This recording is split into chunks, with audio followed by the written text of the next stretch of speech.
Well, good morning, everyone. Today is Thursday, September 5th, 2019. The Housing, Health, Energy, and Workers' Rights Committee, welcome to order. I'm Teresa Mosqueda, chair of the committee. It is 9:31. Thank you all for being here. As we've done in the past few meetings, we have two sections of our agenda today. The first section will be devoted to Seattle City Light. We will have a conversation with Baker Tilly on the outside financial audit, and we have about 30 minutes for that item.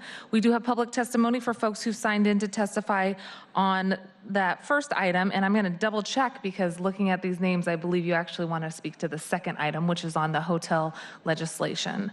The second item that we will bring up will be related to the hotel safety protections.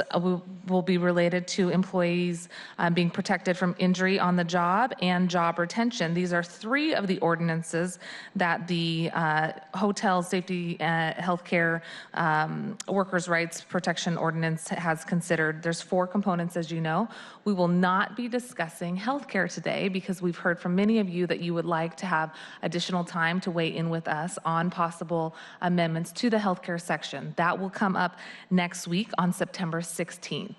We will also not be voting any of the hotel legislation out of committee today. We've also heard from some of you, you'd like to hear more about the amendments today. We'll have a conversation, and as we have done in past meetings, we will attempt to try to vote on any amendments in committee, but not vote them out of committee. That way, all of the legislation will stay in this committee, and we will then take up those three pieces in addition to healthcare next week with the intent to vote those out next week. So just to reiterate, amendments may be considered on safety protections, protecting employees from injury, and job retention, three sections, and we will then hold those bills in committee with the intent to bring back healthcare next week and those three bills with the goal to vote them out of committee next week.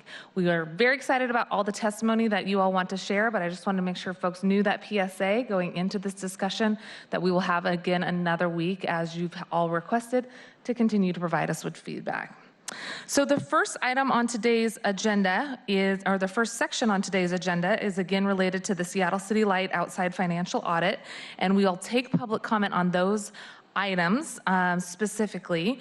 I do have 4 people signed up under the first item, but I think that maybe you all wanted to talk to the second one. So if I don't see a jump up, I'm assuming you're not wanting to talk about Seattle City Light. Ann Vandehay, Deanne Schweely, Jerwin Oswald, and Michael Clark. You all want to talk about a hotel, correct? Okay, I'm seeing nods in the audience. Excellent. Is there anybody here who would like to talk about Seattle City Light? Okay. So, Faride, why don't we go ahead and get into agenda item number 1.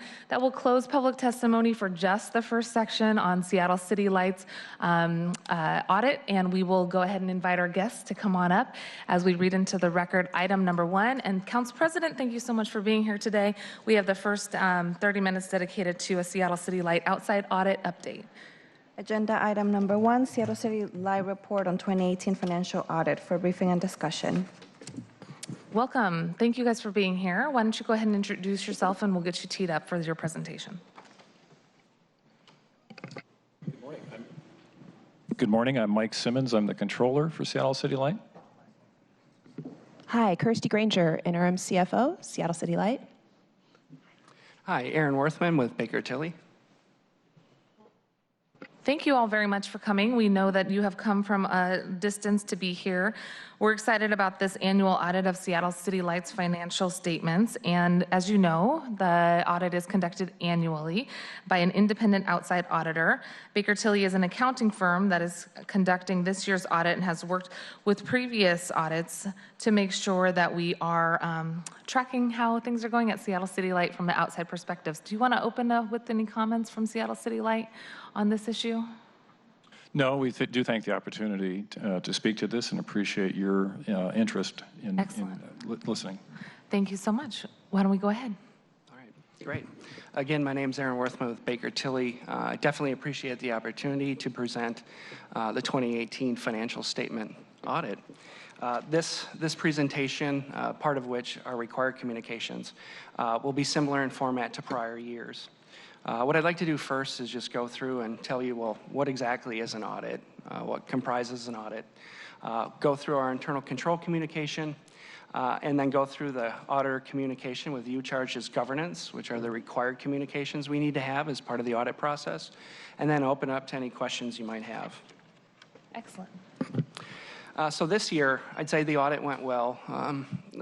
This year, there was a new PeopleSoft implementation, which causes new work for the auditors and for management. You have a new system integration, getting up to speed on those things. So I'd say this actually, we were preparing for issues, and we think this year's audit went well. We had 4 weeks of field work conducted, one of which was preliminary field work in the fall, and then we conducted 3 weeks of final field work in the spring. Our last date of field work was March 29th, and a big thing to note is we did not have any adjusting journal entries as part of this year's audit, which is always good. Our audit was performed in accordance with generally accepted auditing standards. Those are the standards that we are required to follow as auditors when we conduct every audit. In addition, because your entity and the city receives federal funding, we're required to also conduct your audit in conformance with government auditing standards. Those are additional standards that we have relative to due care, supervision, continuing professional education, independence, and quality control. Our audit objective is to obtain reasonable assurance that your financial statements are free of material misstatement. At the end of this year's audit, pleased to report that your financial statements have received an unmodified opinion, which is also known as a clean opinion, which is the highest level of assurance that we can provide as auditors. Taking a look at the audit, if we were to break down the audit into segment, you'll see where we spend our time and most of our time. So to give you some perspective, I'd say roughly 30% of the work that we do is specific to internal controls and IT related to those controls. That's where we spend 30% of our time. So what we'll actually do is we'll go out and we'll determine what are the major processes at City Light, receivables and billing, work orders, fixed assets, disbursements, expenditures, things like that. We'll take a look at those processes, we'll document what are the required internal controls, and then we will test to make sure that are those internal controls present for the process, and more importantly, are they effective and working? In situations where they are, we can perform less substantive tests. If we do find a breakdown in controls or a lack of internal controls, we would spend more of our audit time devoted to that area.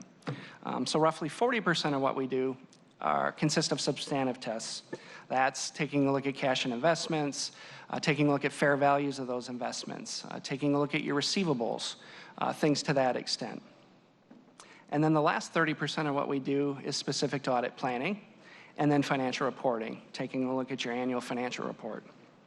But looking below at the work plan, you'll see, again, we spend a significant amount of time on IT infrastructure, your plant and service, which makes sense, because if you look at your balance sheet, fixed assets make up a majority of your balance sheet. Financial reporting, and then again, planning and administration. But again, this lets you know where exactly do we spend our time relative to our audit. Taking a look at internal controls, I do want to state that we give an audit opinion on your financial statements. We do not provide an opinion on internal controls. However, as we conduct your audit, when we identify material weaknesses in controls or significant deficiencies relative to controls, we're required to communicate those and also categorize the severity of that internal control breakdown. So the first category, the most severe, would be a material weakness. Basically, what that means is either a lack of control or a breakdown in control relative that there could be more than a reasonable possibility that that lack of control would lead to material misstatement in your financial statements. Pleased to report we did not identify any material weaknesses. The second category is a significant deficiency, which is less severe than a material weakness. However, it's enough to warrant your attention as governance. So this year, it's our understanding that the state auditor had issued a point, a significant deficiency on cash and investments from a city perspective. So one thing that we need to note as being a department of the city, that the city did have internal controls over accounting and financial statement preparation for cash and investments relative to a significant deficiency in those controls. Understanding a state auditor has communicated that. I believe their audit still might be in progress. They're hoping to issue soon. But because we are a department and the city takes care of our cash and investments, we need to show that state auditor point as well, which you've included and seen written confirmation of that. Moving on to our required communications, one of the things that I wanted to point out that within Note 1, you'll see your standard accounting policies and procedures. What we need to do is take a look at those procedures and policies, audit against those, and let you know if we had any findings. One example of this would be your capitalization policy. Another item to point out are accounting estimates. So oftentimes we'll have governing bodies or users of those financials ask about what are the most concerning parts about financial statements? You know, if there's a what could go wrong, where would that be within the financials? And I'll often say, or almost always say, in every instance, it probably has to do with an accounting estimate. So within these statements, there are estimates for your pension liability, your OPEB liability, allowance for doubtful accounts on receivables, your unbilled revenues, environmental remediation liability, self-insurance, where certain times you'll have specialists. So for instance, if we take a pension, you'll have an actuary determine what that liability is, and you'll put that within your financial statements. We as auditors need to look at the actuary, make sure that they're competent, make sure that they have good qualifications to be doing the work. We'll review their reports and findings, and then we will use that and test your liability accordingly. Just one example of this is, so for instance, your pension, City Light's proportionate share of the city retirement liability with a 7.5% discount rate is $232 million. Because these estimates are so subjective due to the variables that are used to calculate them, accounting guidance requires you to show what this liability would look like just with 1% higher in the discount rate and 1% lower. So if we decrease that discount rate to 6.5%, your liability would increase to $333 million. And likewise, if you moved it the other way to 8.5%, that liability would move down to $157 million. So again, that's a pretty big swing. So can I sit here today as your auditor and say, without a doubt, your liability as it stands today is $232 million? Well, I can't do that, but what I can tell you is between 147 and 333, I'd say yes, that's a reasonable determination, a reasonable estimate of where that liability stands today based on the best information we have. So again, just know what estimates are within these financial statements, but more importantly, know the limitations of those estimates. So when we think about the limitations in the financial audit here, how are we to categorize the financial estimates that we are hearing about in the press related to the billing estimates that many of the consumers are dealing with and the overbilling and potential surprise bills that people received? And I understand that that's probably a different category as it relates to what the consumer is experiencing versus the estimates that City Light is assuming. Sure. But how does that factor into whether or not this is categorized as something you are looking at or this is outside of the scope? Yeah. So that's a great question. So part of what we do, we are required, when we provide our opinion, we provide it on a material basis. So what we would do is we look at all these estimates and we determine, are these material? We look at them as such. Now, what you're talking about, we would see in the allowance for doubtful accounts. So assuming there was a question on, we've recorded receivables, we've recorded revenues. If there's a question of whether that or not will be paid in the future, that would be part of this allowance. We would take a look at that and determine it's reasonable based on many factors. Probability of collections going forward, looking back, well, what has collections rate been in the past?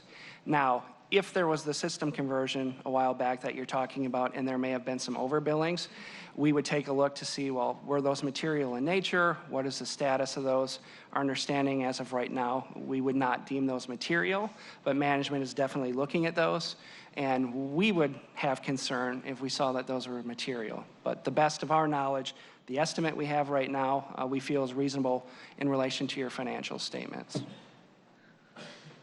Thank you very much. It will be interesting to know at what the threshold is for when it becomes material. I think we're just beginning to sort of scratch the surface on the type of overbilling estimates that some consumers have experienced. Obviously, there's a class action lawsuit. We have an audit that the auditor at the city is conducting and will be presenting in our committee at the beginning of next year that we've asked for beginning of, I guess it was mid-year last year, to look into these estimates. So could you maybe stay in touch with us or get back to us at what point something becomes material? Absolutely. Okay. Yeah, and a lot of times we get questions, well, what is material? What Right. does that mean? I wish I could give a better definition, but the best definition I've seen is it would be an amount that would affect the decisions of the users of the financials. So for instance, I could tell you, if you take a look at your income statement and you changed your operating revenues by, annual operating revenues, let's say by 40 million, could that change or affect the decisions of the users of those statements? My guess is, yeah, I would probably think that's material. Now, take a look at the balance sheet. You have $1 billion of assets. Let's say you didn't record or missed recording an asset of $2 million on $1 billion worth of assets. Would you view that as material? And my answer would be, no, I wouldn't call that material. Now, when we look at materiality, we also need to realize there's two components. You have your quantitative, which we kind of just spelled out, but then there's also qualitative. So again, you may have a super large dollar amount relative to a fixed asset addition. However, given that you're dealing with $1 billion of assets, you probably wouldn't think 2 million is material for that. But for the income statement, $2 million of revenue relative to, off-system sales or something like that, you might view that as material. So again, you got to look at both the quantitative and qualitative. Good question, though. As part of the audit, if we had any significant difficulties, we would need to disclose those, and we did not have significant difficulties as part of this year's audit. If we had any uncorrected misstatements, we would need to disclose those, and as such, similar to every year, we do have a listing of waived entries that you've received as part of your management representation letter. Those result from, again, this concept of materiality. Oftentimes, as books are closed, clients may have a small entry that comes in. They do not want to change their entire set of financial statements for an immaterial small entry. But we as auditors need to keep track of those to determine if you had 12 of those and you take a look at them all, what would the effect be altogether? Is that material? And yours were not. But what we do need to know is we need to keep a collection of those and report those to you so you can see what those amounts are. But again, they were not material. If we had any disagreements with management, we would need to discuss those.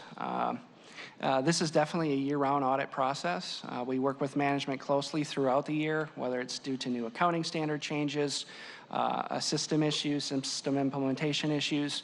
So I think part of the reason we get to the end of the audit and don't have disagreements is we vet these things throughout the year. If we have concerns, we'll talk to management about those. So when we get to year end, it can be a pretty seamless audit. And if we had any other findings or issues, certainly we would disclose those. Just know, if I did have a significant issue, this would not be the first time you folks would hear about it. I would reach out to you directly ahead of time to have those conversations. So again, there shouldn't ever be huge surprises when we get to this meeting. If we had any material adjusting journal entries, we would disclose those, and there were no material adjustments as part of this year's audit. Management representations. One of the documents you've received are the management reps. What those are the representations management makes as part of the audit process. The representations on estimates, their representations on fraud, internal controls, specialists, things like that. So if you haven't, I suggest take some time to take a look at those representations. I'd say every year that listing probably gets longer as management becomes more active and involved in this audit process and takes ownership of those financial statements. If management had any consultations with any other audit firms, we would be required to be notified of that. Sometimes that can also be known as opinion shopping, but we are not aware of any discussions that your management had with any other audit firms. Independence. Independence continues to be a larger and larger factor as part of auditors and the audit work that we do. Pleased to report that we are independent in fact and appearance as it pertains to Seattle City Light and their employees.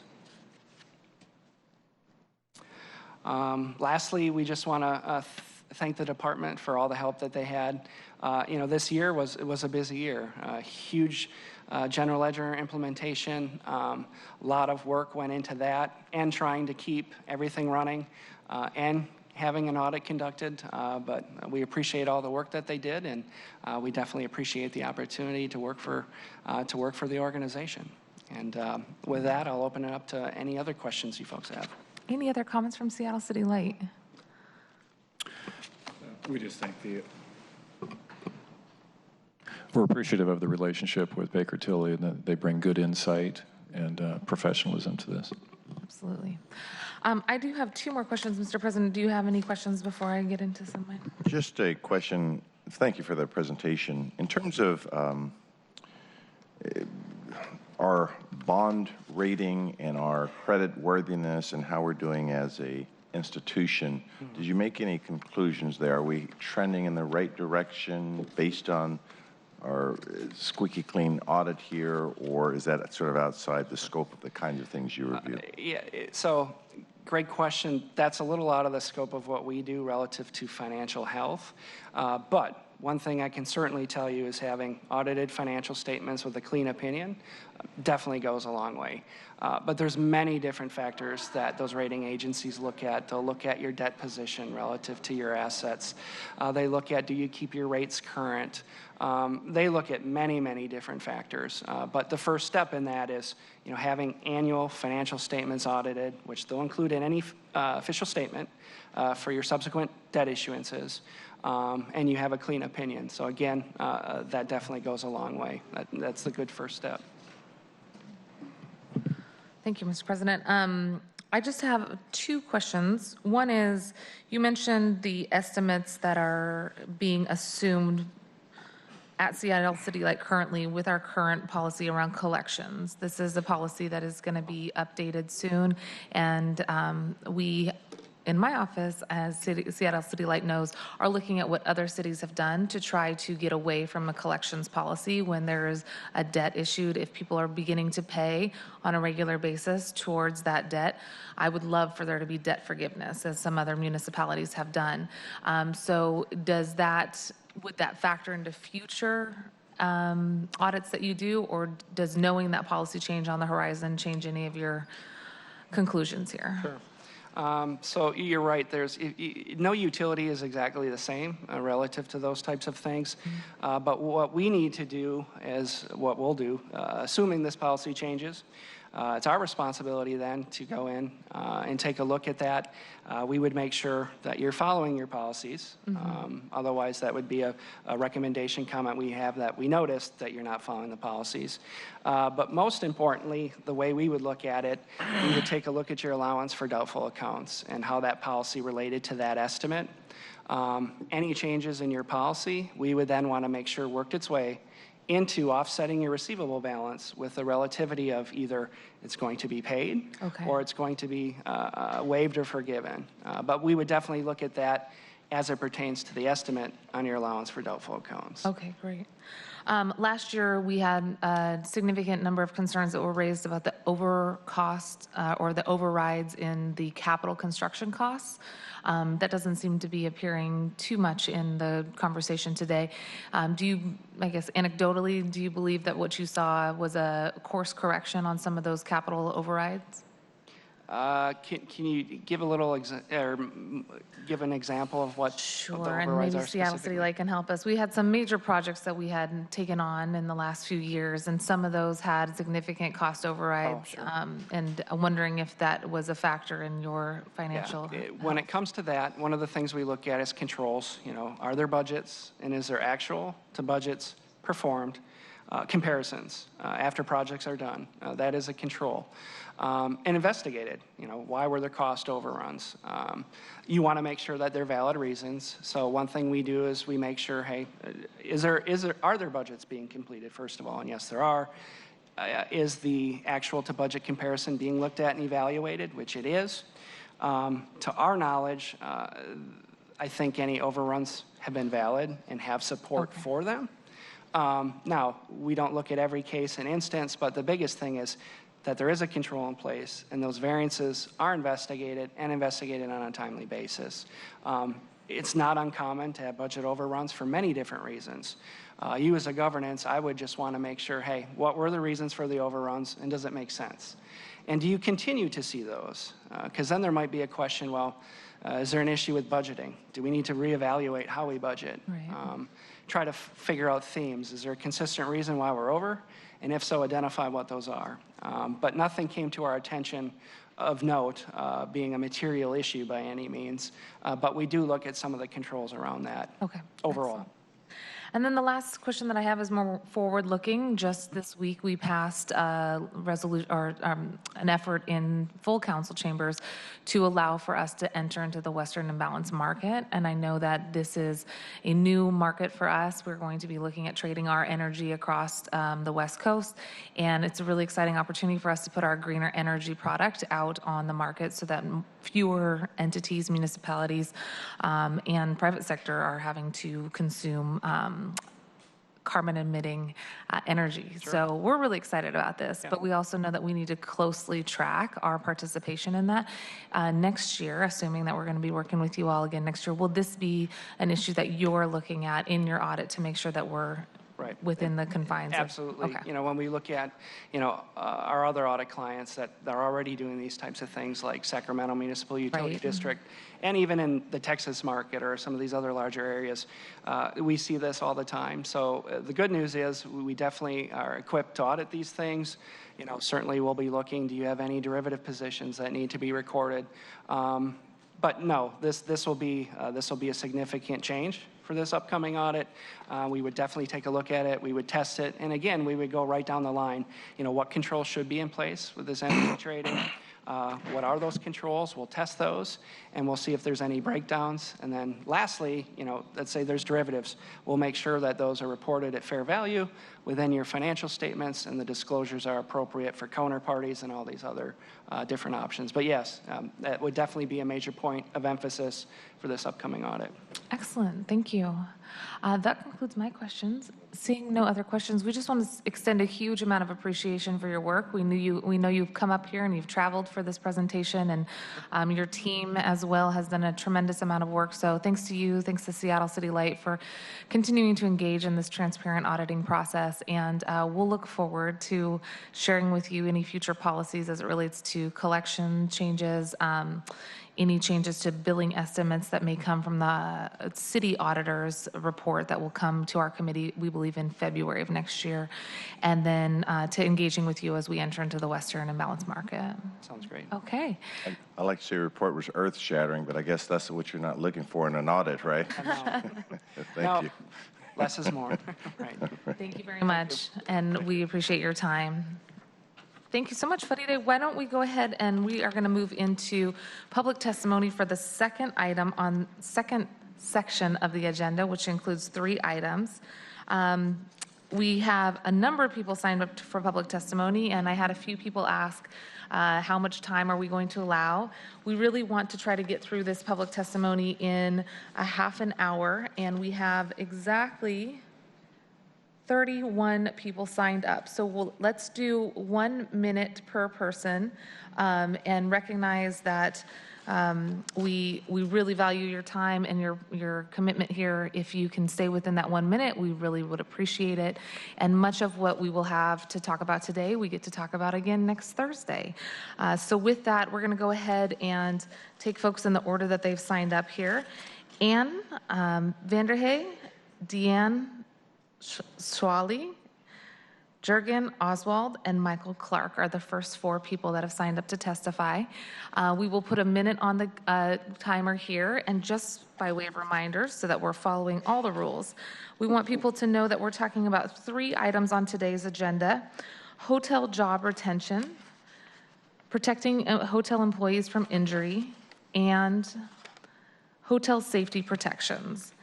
These are included in today's agenda as items 2, 3, and 4, Council Bill 119556, Council Bill 119554, and Council Bill 119557. On today's agenda, we are not talking about healthcare, but I think it kind of weaves in and out, as people have talked about before. Just know that we will have another week to consider healthcare legislation, and if you do have comments on these 3 bills that are here today, that would be very timely. So with that, thank you for signing up first, and we appreciate you being here, Ann. Good morning. My name is Ann Vandehei, and I'm the Director of Sales at the Hilton Seattle. I've been in the industry for 35 years in a variety of hourly and management positions. The panic button legislation was important and underscores the desire and responsibility of the hotel industry to ensure the safety of our valued team members. The latest definition we've seen leaves determination of who is covered and who is not up to the rulemaking process. It's irresponsible to pass a law without understanding or specifically stating who it applies to. Additionally, I urge you to learn more about what the hotel industry already has in place to ensure the safety and wellness of all of our employees. Thank you. Thank you. Thank you, Ann. Appreciate you being here. Diane? Hi, Diane. Hi, good morning. My name is Deanne, and I'm the HR manager at the Hilton Seattle. I've worked in the hospitality industry my entire life. The safety of our employees is always top priority, and that is why we have supported and provided panic buttons to all of our associates. Everyone is concerned about overtime calculation, which is now 3 times pay for additional time spent. Why are we the only industry being attacked? We have all heard you say that this overtime is necessary, but what makes 3 times more pay to associates safe? Thanks. Thank you very much. And the press folks, you are also welcome to come behind the fence here if the security folks, if you do want a different view. I know it's kind of awkward there, so you're welcome to come behind the gate here. And you are welcome to come behind. Thank you. Hi, sorry to interrupt you. Go ahead. No worries. Good morning, council members. My name is Jürgen. I work at the Hilton. And overtime calculation at 3 times the hourly wage. Why? What makes the hotel industry so different from other industries? You're selling this ordinance as part of protecting housekeepers. However, we are also roping in non-hotel employees and small businesses that have nothing to do with housekeeping. So let's finally remove those ancillary businesses from this legislation. The latest definition, who is covered and who is not, leaves it up to the rulemaking process. Isn't it irresponsible to pass a half-baked law? And if that's the case, let's not rush, please. But please be diligent and continue to work on these ordinances so that we can really get a product that makes it good for everybody. And doesn't leave room up for interpretation. I think that's really important not to rush the process. So thank you, appreciate it. Thank you very much. And Michael Clark. Hi, Michael.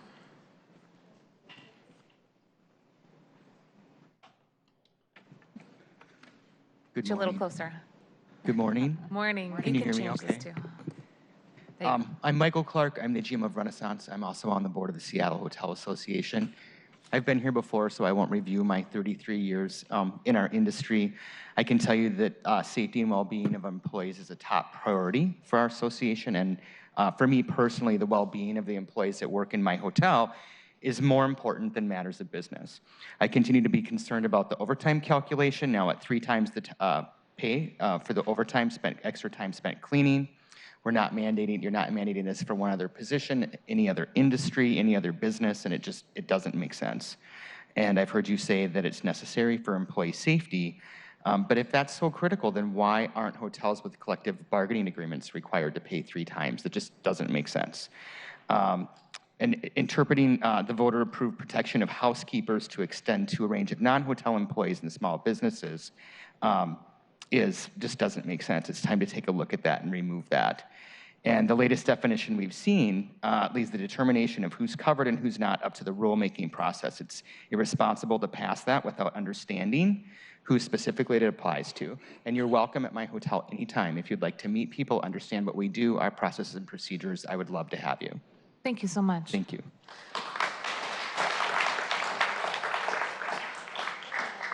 Welcome, Councilmember Gonzalez, as co-sponsor of the legislation. Thank you so much for being here. The next three people are Chad McKay, Michael Hirsch, and Hobie Figurate. Welcome, Chad. Morning. If folks want to line up, that would be helpful too. Great. Good morning. My name is Chad McKay. I'm the CEO of Fire and Vine Hospitality, a family business based out of the Northwest. I'm here today to specifically talk about the ancillary hotel businesses and why independent groups are being caught up in a war against the hotels. Don't understand. The healthcare is going to be a big component of this. Of why our Inn at El Gaucho, which is 17 rooms, would be exempt from the legislation, but the restaurant attached to that, the El Gaucho, would be included in the legislation. I think it's poorly written, and I think it needs to be really looked at. When you look at the healthcare component, I know that's later, you're talking about someone working 20 hours with a family, adding $20,000 of labor costs, almost $20 an hour for those employees. That's an incredible burden. And final is that the ACA, you're going to put us into a discriminatory non-compliance with ACA by doing contributions for one location different from another. Thank you. Thank you very much, Chad. Michael? Followed by Hobart, followed by Brianna Fox. Good morning, council members. Morning. Thank you. Represent the family owners of 13 Coins and the ownership group of the Lodge Sports Grill. We have 2 impacted properties, and again, just asking for a conversation, a dialogue about the ancillary hotel business language removal. Have reached out and asked for some kind of dialogue. We've served the city for 53 years.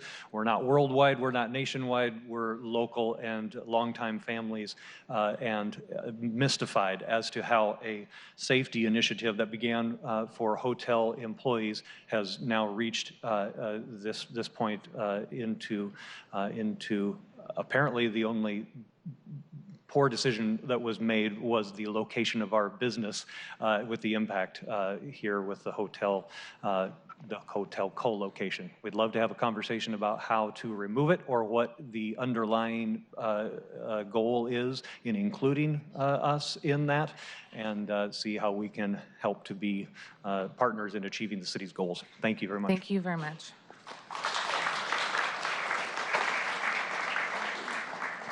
Hello, Hobart Fugate. I'm owner of a company called AVMS, Audiovisual Management Solutions. We're suppliers of hotels. Been in the hospitality business probably for 30 years, in Seattle for about approximately 25 years. You know, our employees are not hotel employees. We're a supplier of hotels. I don't see how this particular legislation includes, you know, ancillary business. You know, we're also, you know, I would consider small business, and it's difficult for small business, you know, to operate in some of these parameters. I think it should be looked at again as to how ancillary business is directly impact this particular legislation. But I appreciate your time. Thank you for your time. So following Brianna, just one second, Brianna. After you will be John Goober, Pam Hinky, I'm sorry, you guys. John Gingerber, Pam Hinkley, and then Desiree Bradawa. I'm really sorry. You all can correct me when you come up here. Hello, welcome. Thank you. My name is Brianna Fox. I'm the HR just director. Pull this down a little. Thank There you you. go. We'll start your time again. Okay. My name is Brianna Fox. I'm the HR director at BMI Hospitality Management. We employ about 200 people here in the city of Seattle. The issue I'd like to comment on today is the ordinance addressing square footage limits, as well as overtime pay if workers exceed that square footage. The council is claiming that the purpose of this legislation is to increase safety in the workplace for Seattle workers. I believe if that were truly the intention, this council would provide an ordinance that covered all Seattle workers. There are workers in Seattle cleaning office buildings, cleaning medical facilities, cleaning schools. I would ask, why aren't they receiving these same protections? Like, why are we targeting one industry? I'd also ask why all these employees here in the red shirts, why aren't they receiving those same protections? If the intention is truly to provide protection or increase safety in the workplace for hotel workers, why is the union being exempted? Thank you. Yeah, thank you. John? Hi, John. Pam, and then this. Madam Chair and committee members, my name is John Engburn. I'm the director of the Retail Industry Coalition of Seattle, a grassroots organization of over 130 retailers in the city. We appreciate the work of the chair and the committee to narrow the definition of ancillary hotel businesses. However, the current definition still potentially extends the ordinance to businesses that are not closely related to the operations of a hotel in which they're located. Specifically, we urge the committee to combine clauses 1 and 2 with an and delete clause 3 related to restaurants. This change would reduce the incentive for retailers to relocate to non-hotel space while still achieving the goal of improving health care for hotel workers.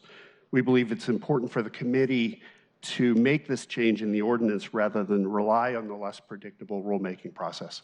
Thank you. Thank you so much. Welcome. Thisri, and then Sheila Ordonez, and then Brian Zanz. Sorry. Hello. Got it? You can pull it down My if name you is want. Pamela Hinckley from Tom Douglas Restaurants, and I'm here representing our restaurant Lola. We rent space in Hotel Andra.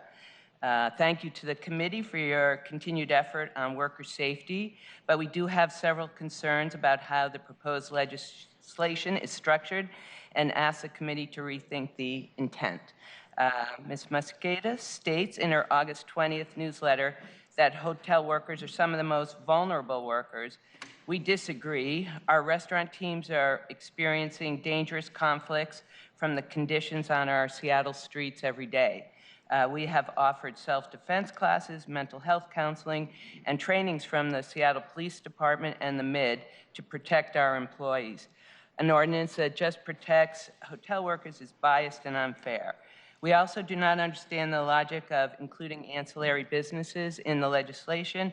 Our business at Lola is driven by being a community restaurant with less than 5% of our revenue coming from the hotel.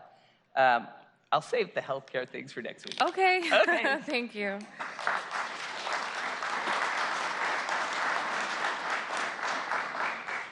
Sheila, Brian, and then Nicole Grant. Hi. Good morning. My name is Sheila Ordonez, and I'm the Assistant General Manager at the Mediterranean Inn. I've been working for hotels over a decade ago, same for my mother, my sister, and my aunts. The company I work for and I represent has been a good working place where we are in favor of help, listen to all and each employee. Their safety is our safety and we have been providing the panic buttons to employees as an important part of the safety. We are a small and family-owned business, and I'm concerned about the overtime calculation, which is now at 3 times pay for the additional time spent cleaning. About the workload being critical to the health of workers. Why are they allowed to be waived at the collective bargaining agreement? I do think we should be equal and fair. This legislation started saying that it's about protecting hotel housekeepers, but it has developed, and it seems to me and my family, that it's more about forcing workers to join a union. Also, for a small business, you are jeopardizing the right to stay in business. If the goal is to help hotel workers, this is not it. Thank you.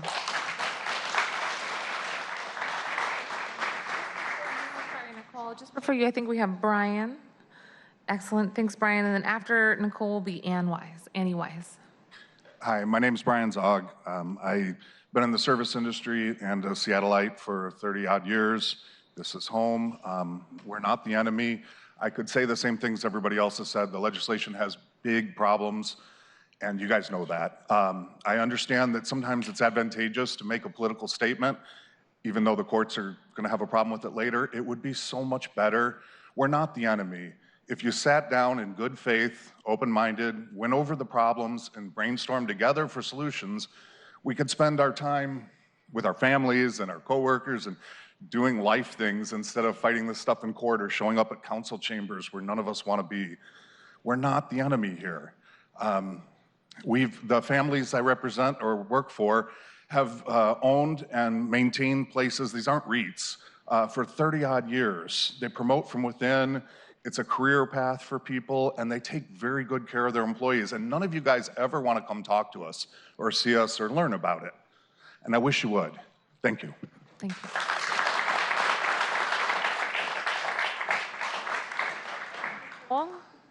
Yes, thank you, Committee Chair Mosqueda, council members.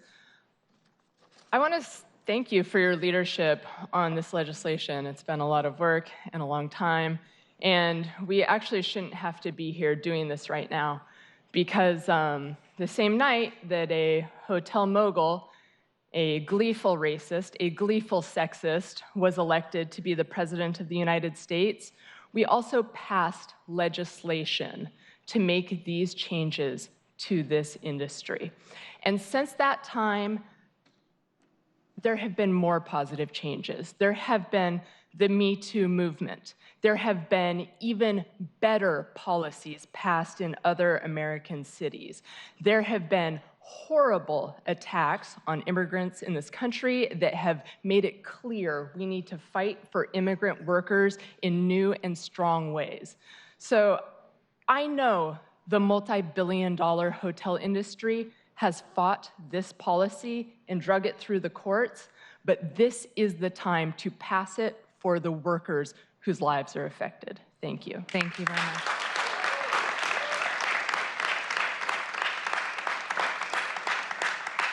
Annie Wise, followed by Katie Garrow, followed by Doug Hua. Hi, I'm Annie Wise. I'm the logistics director at MLK Labor. Prior to that, I worked in the hotel industry for 7 years.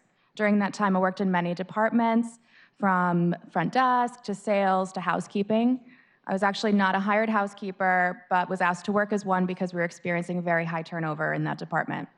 During my time as a housekeeper, I stripped and cleaned up to 25 rooms at a time, and it was strenuous and sometimes painful work. I took a lot of Advil during that time. This legislation strengthens the workload protections contained in I-124 and ensures that workers have agency in working in a safer and more sustainable pace. I strongly support this legislation, not only because it will bring overdue protections to some of our most vulnerable workers, but also bring justice to the 77% of Seattle voters who passed I-124 in 2016. Thank you. Thank you very much.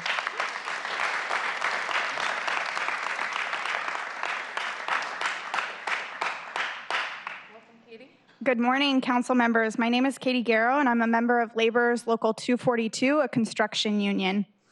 My dad worked construction for 30 years. He also worked at the TransAlta coal plant down in Chehalis. He has had 2 knee replacements and a hip replacement. The person who replaced him at the coal plant died in a tragic workplace accident in a coal runoff pond in December of last year. That worker was 28 years old. And yet the hotel housekeeping industry is more dangerous and more prone to injury than both coal mining and construction. Dangerous work necessitates the highest safety standards. One of the ways that we can limit workplace injury and make workplaces safer is by implementing safety standards like those contained in Initiative 124. Hotel housekeepers are every bit as deserving of workplace safety standards as construction workers are. Thank you. Thank you, Katie.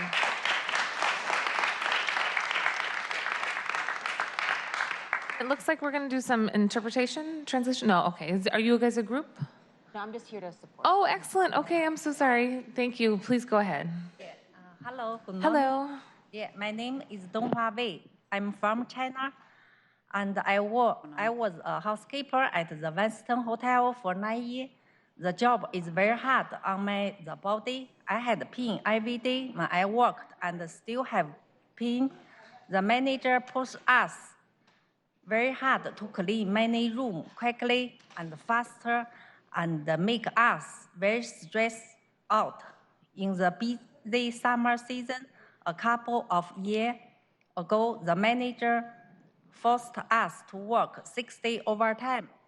One day, I got a pain attack. I was very dizzy. I could not breathe, and I could not stand up. Over time, my pain got so bad that I had to go on medical leave. My pain was not recognized by the government as work-related. My pain was not getting better, and it's impossible for me to do housekeeping work anymore. I was unable to keep my job after 1 year of medical leave, and the Western fired me. Please pass this law with stronger housekeeper. Work loud, protect, and don't want what happened to me to happen to anyone. Thank you. Thank you very much.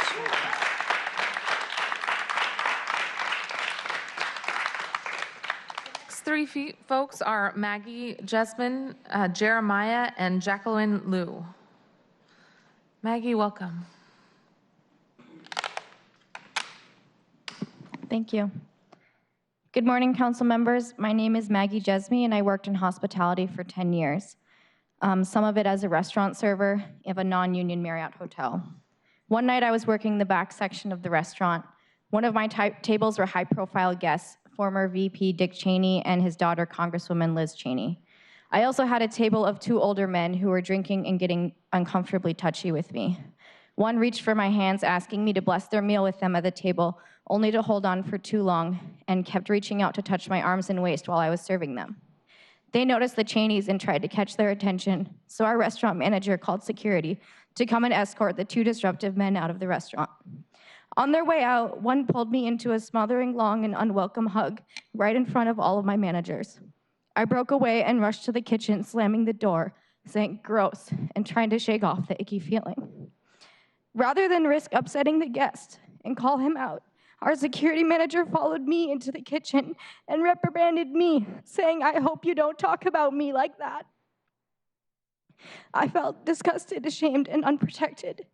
Women and men working in Seattle's hotels tell me stories of sexual harassment far worse than this that they experience every day in the city.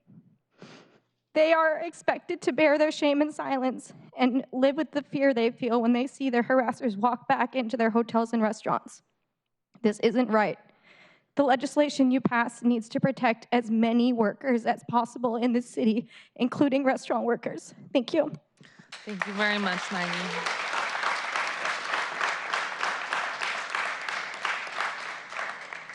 Thank you for your bravery. Jeremiah, Jacqueline Zong, and then Stefan Moritz. Hello.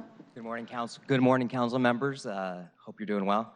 I've heard talk of family-owned businesses a number of times today, and I just want to bring up that the workers who operate and work for these family-owned businesses also have families, and that we deserve a minimum quality of safety, health care, and time to be with our families as well, and that without our families, we wouldn't be offering the same quality of employment to these businesses.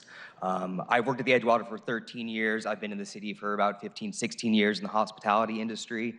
The Edgewater is owned by Noble House Corporation. I worked for another Noble House business, the Decca Hotel in the University District. They subcontracted out their restaurant and banquet services. As such, they offered much lower, if none at all, health insurance or benefits at all to their employees. So I just think the council members should look to prevent these hotels from giving loopholes to the businesses that operate their restaurants. Thank you very much.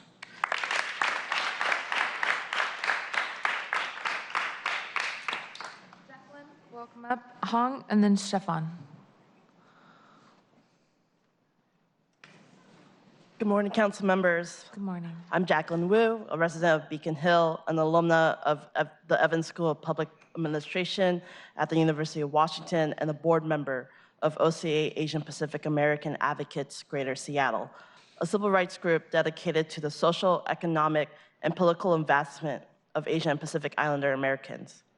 OCA supports the passage of the 3 bills as part of a national organization. We are refusing to host a conference in Seattle to stand in solidarity with hotel workers. Everyone deserves a safe place to work and access to health care. Everyone deserves a work environment without the fear of sexual harassment. You have hotel and service workers taking time on their day off to testify the importance of having a safe workplace. These workers ensure the care of hotel guests as well as that of their own family. They are the backbone of the city's economy and deserve a safe workplace and health care. We hope to see the passage of all 3 bills. Thank you for your time. Thank you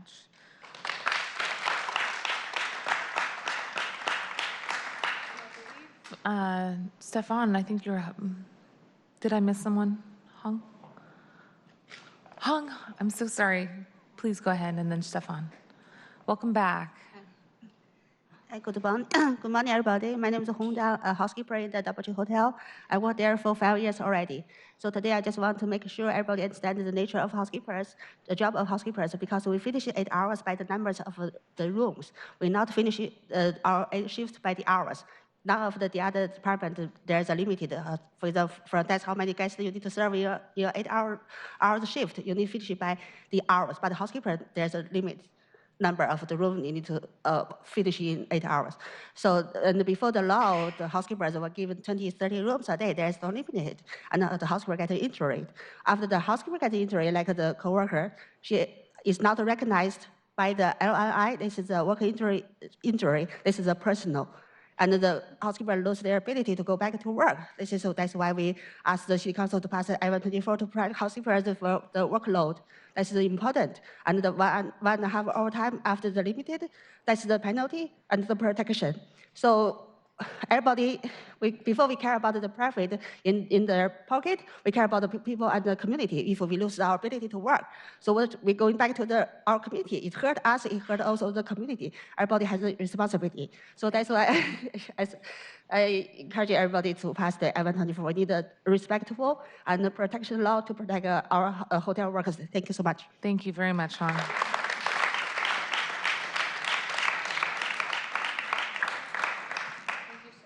Hi. My name is Stefan Moritz with Unite Here Local 8. First, I want to thank you, council members, for continuing to dig in and make sure that this legislation is the strongest possible legislation it can be to protect hotel housekeepers. You heard from Donghua here earlier. She can no longer work in a hotel because of the injuries that she sustained over years of doing this housekeeping work. You heard from Maggie about her experience of sexual harassment on the job. So these protections mean a lot to folks in real life, in their day-to-day experiences. And we strongly support you in finding the strongest possible legislation for housekeepers, for restaurant workers, for hotel workers. We are excited about the amendment conversations that you're gonna have today. We are open to have a conversation about how to phase in some of these protections for really small businesses who will need some time to be able to deal with this. But overall, what is important is that the people who work in our hotels and the businesses that serve our hotels every day can go home to their family and be there for them and be safe and healthy. And thank you for advancing that agenda. Excellent, thank you.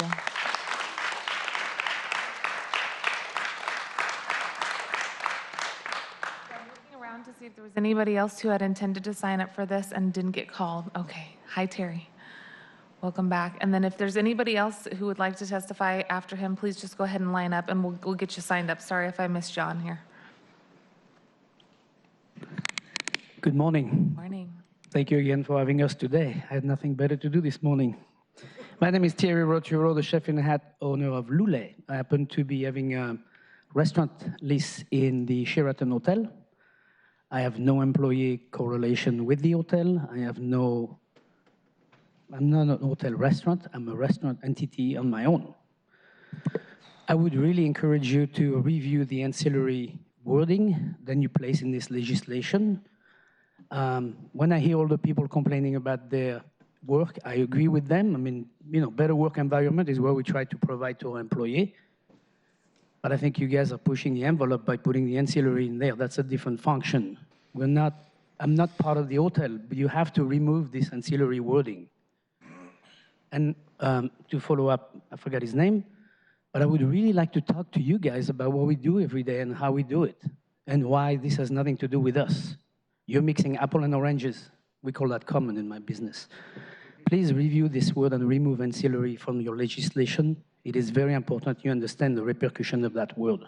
Thank you. Thank you, Terry.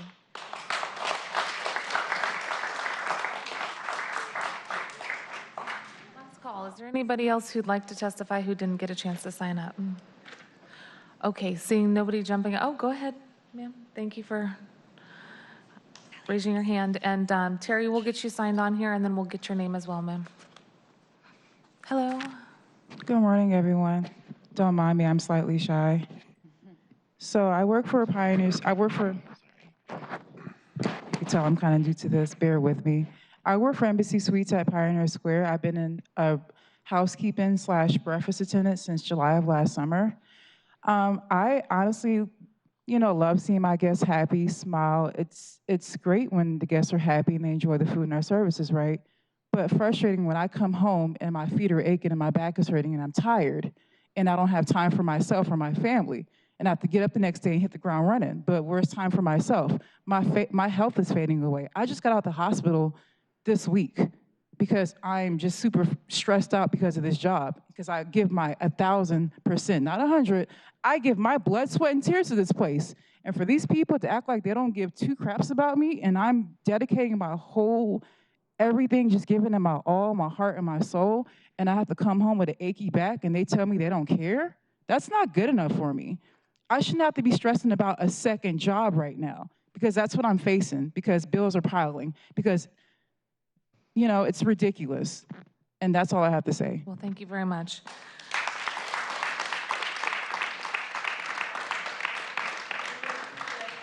Coming to testify again today. We are going to go ahead and close public comment, and we will move into items 2, 3, and 4 on our agenda. For folks who are here to present, come on up. Thank you, Central Staff, for being here. And Faride, why don't we go ahead and have you read into the records item 2, 3, and 4. Agenda item number 2, Council Bill 119556, an ordinance relating to employment in Seattle, for briefing, discussion, and possible vote. Agenda item number 3, Council Bill 119554, an ordinance relating to employment in Seattle, requiring certain employees to limit room cleaning workloads for certain employees, for briefing, discussion, and possible vote. And finally, agenda item number 4, Council Bill 119557, an ordinance relating to employment in Seattle, requiring certain employees to take certain actions to prevent, protect, and respond to violent or harassing conduct by guests, for briefing, discussion, and possible vote. Thank you very much. And Central Staff, would you like to introduce yourself for the record? Karina Bull, Central Staff.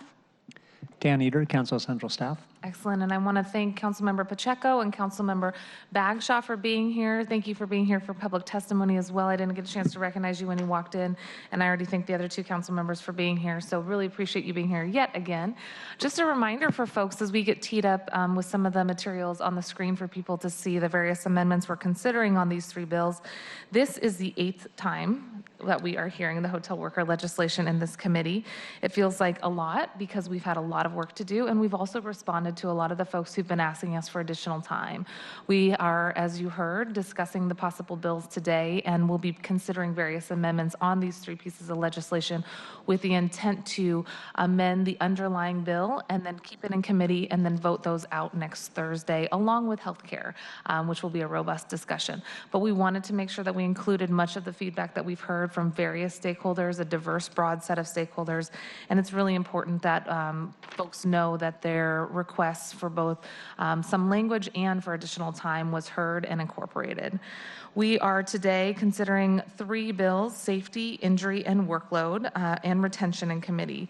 We'll be tracking, as we said, a healthcare conversation next Thursday, and we will, with every intent possible, get that.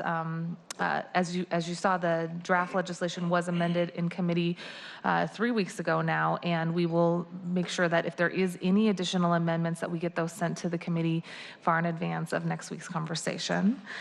The bills that are in front of us today represent not our thoughts, not central staff's thoughts on a whim. This represents multiple conversations that we've had with stakeholders across the board, and including coming directly from many of you on council. I want to thank a handful of folks, especially starting with our central staff, who has been diligently engaged with us on committee and on the full council in terms of our thoughts and desires as you've researched some of those, and those have come directly from stakeholder engagement. I want to thank Anna Boone and John Lane of the Hotel Managers and Restaurants, who've been meeting with us weekly for the past couple months to get this policy fully sort of vetted. And we understand that there's points of disagreement, but we'll keep meeting weekly. We want to thank Stefan, thank you, and to the team at Unite Here for engaging with us weekly, as well as we've been considering not just how this legislation compares to Initiative 124, but what this looks like compared to other cities and municipalities that have passed similar legislation, and learning from those municipalities. So we'll continue to engage with your team weekly as well, and we understand that there's also points of disagreement, and we're going to continue to work to try to address some of those questions that have come up, and want to thank the folks who've helped to provide you both with feedback as you are representing a large number of individuals and organizations. Also, as it relates to safety protections and workload, it's really important to note that we have been engaged with the King County Sexual Assault Resource Center and the King County Prosecutor's Office.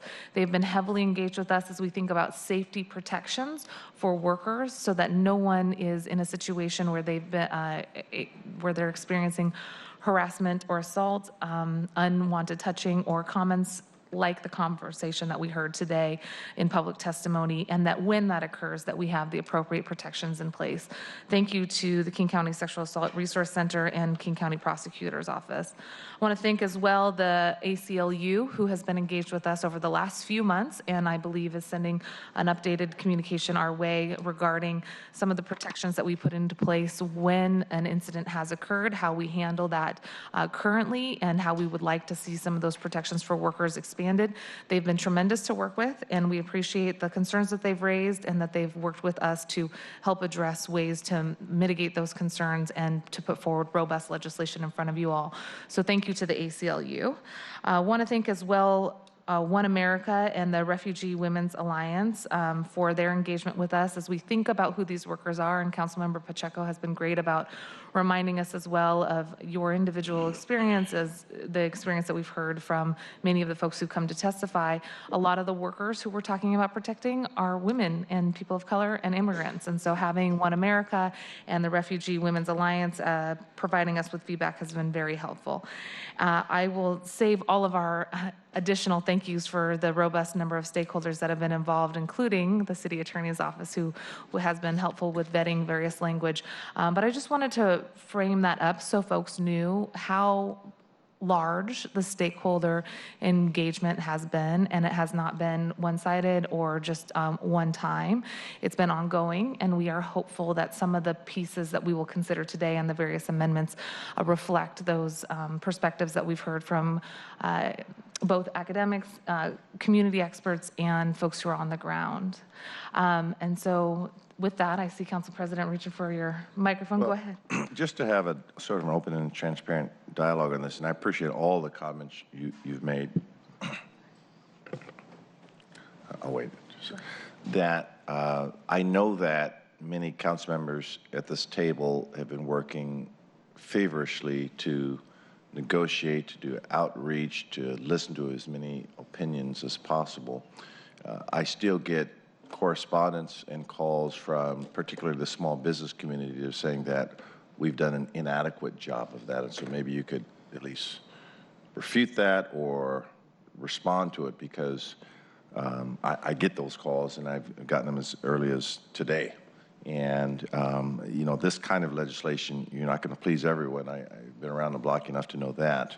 But are you confident with the level of outreach, listening, to, for example, to the, you know, I'm responding specifically to the SBAC letter that we got, the Small Business Advisory Council letter that we got, that would somewhat, I don't say contradict, but refute sort of what you were saying a little bit about our level of outreach. And I've been somewhat removed from it, so I just don't know. So that's not a gotcha kind of question. It's just maybe you could openly talk about at least SBAC's position or the outreach that's been done thus far. So.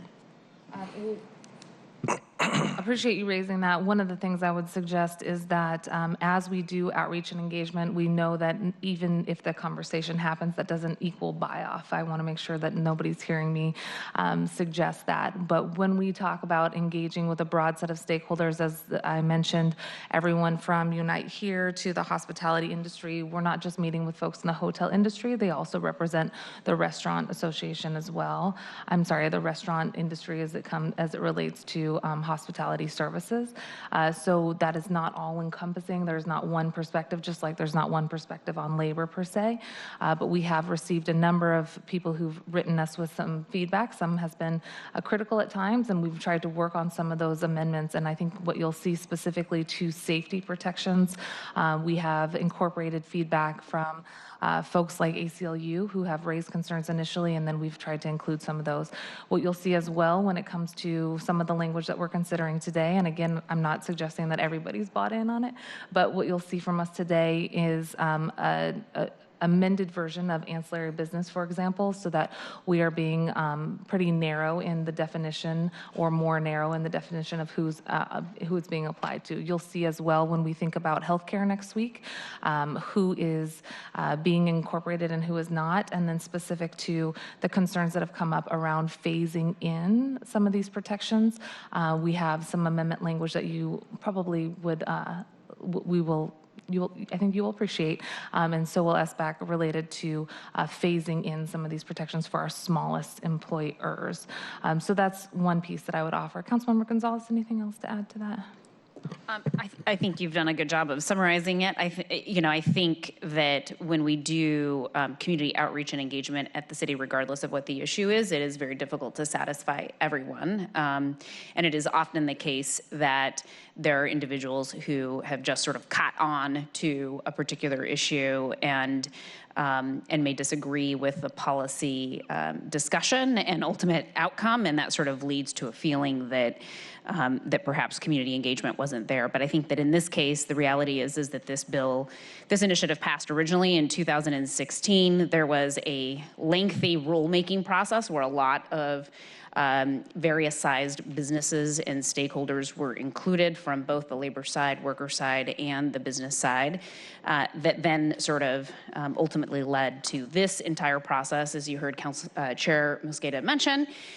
We have had 8 committee hearings. We've had robust public testimony from a variety of different stakeholders in this chamber. We saw that again today, and we continue to also receive a lot of input via email and phone calls from a variety of stakeholders. And I consider all of that to be engagement, and do feel that we are in a place now with the substitute bills that we will consider today and an additional substitute bill that we will consider next week. We have, I think, as sponsors of this bill, made some modifications that I think are reasonable to the original initiative that was passed in 2016.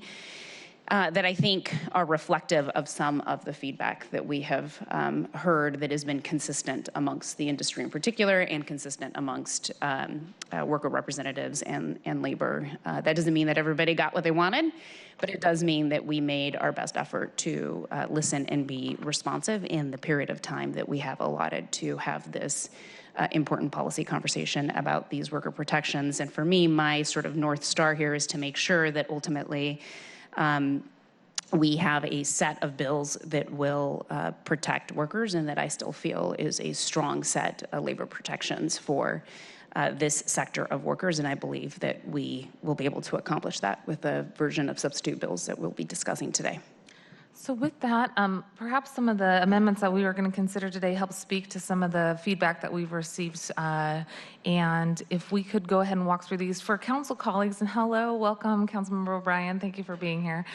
For our council colleagues, what you're going to get from central staff is a handout on each one of the bills that we're considering. We're going to start with the hotel retention legislation. And does each one of our council colleagues have this table already?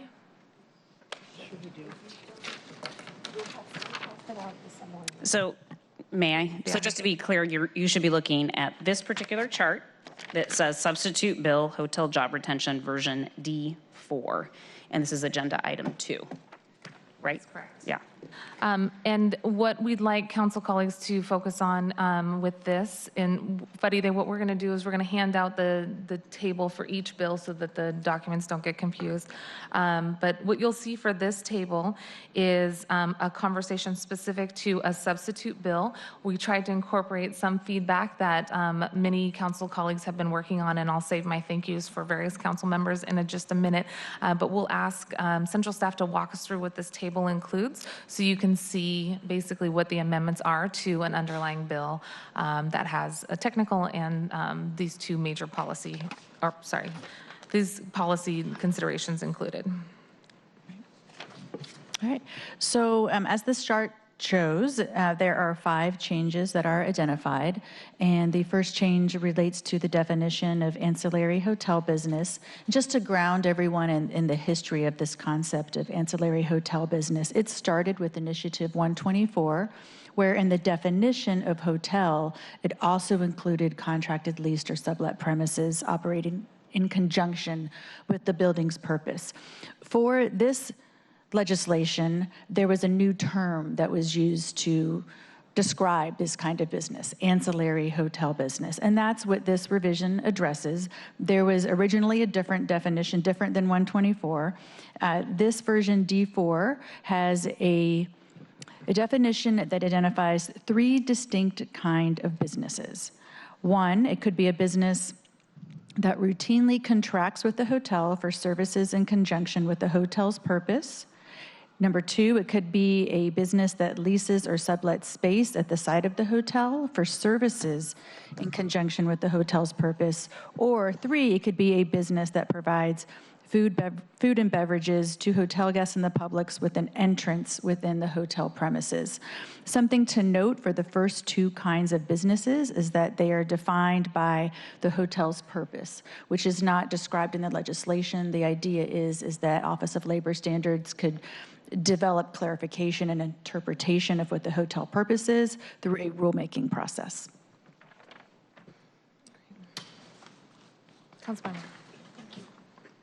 This is, I think, the one that we have worked on the longest and the hardest, and I just want to assure the gentleman who's currently looking at his cell phone that said we hadn't been meeting with hotels, that indeed we have, and been talking to people regularly about this, trying to get this as right as we possibly can. I want to acknowledge something. Councilmember Mosqueda, you and I spoke last night about 5 o'clock, and shortly after that conversation, I did get an email from the hotelier representative that asked us to have ands in here rather than ors in the language, so that the idea is that a business that contracts with the hotel for services in conjunction with the hotel purposes is actually on site. So their concern was, if we have this language in without saying and leases or subcontracts of space at the site of the hotel, that it could be interpreted that anybody that does any work for the hotel regularly and contracts it would be included, rather than just we're focusing on the hotel workers. So I wanted to bring that up today, that where we have number 2, that if it were to say routinely contracts with the hotel for services in conjunction with hotel's purpose and leases or subcontract space at the site of the hotel, that I believe that we would have the support of the organization.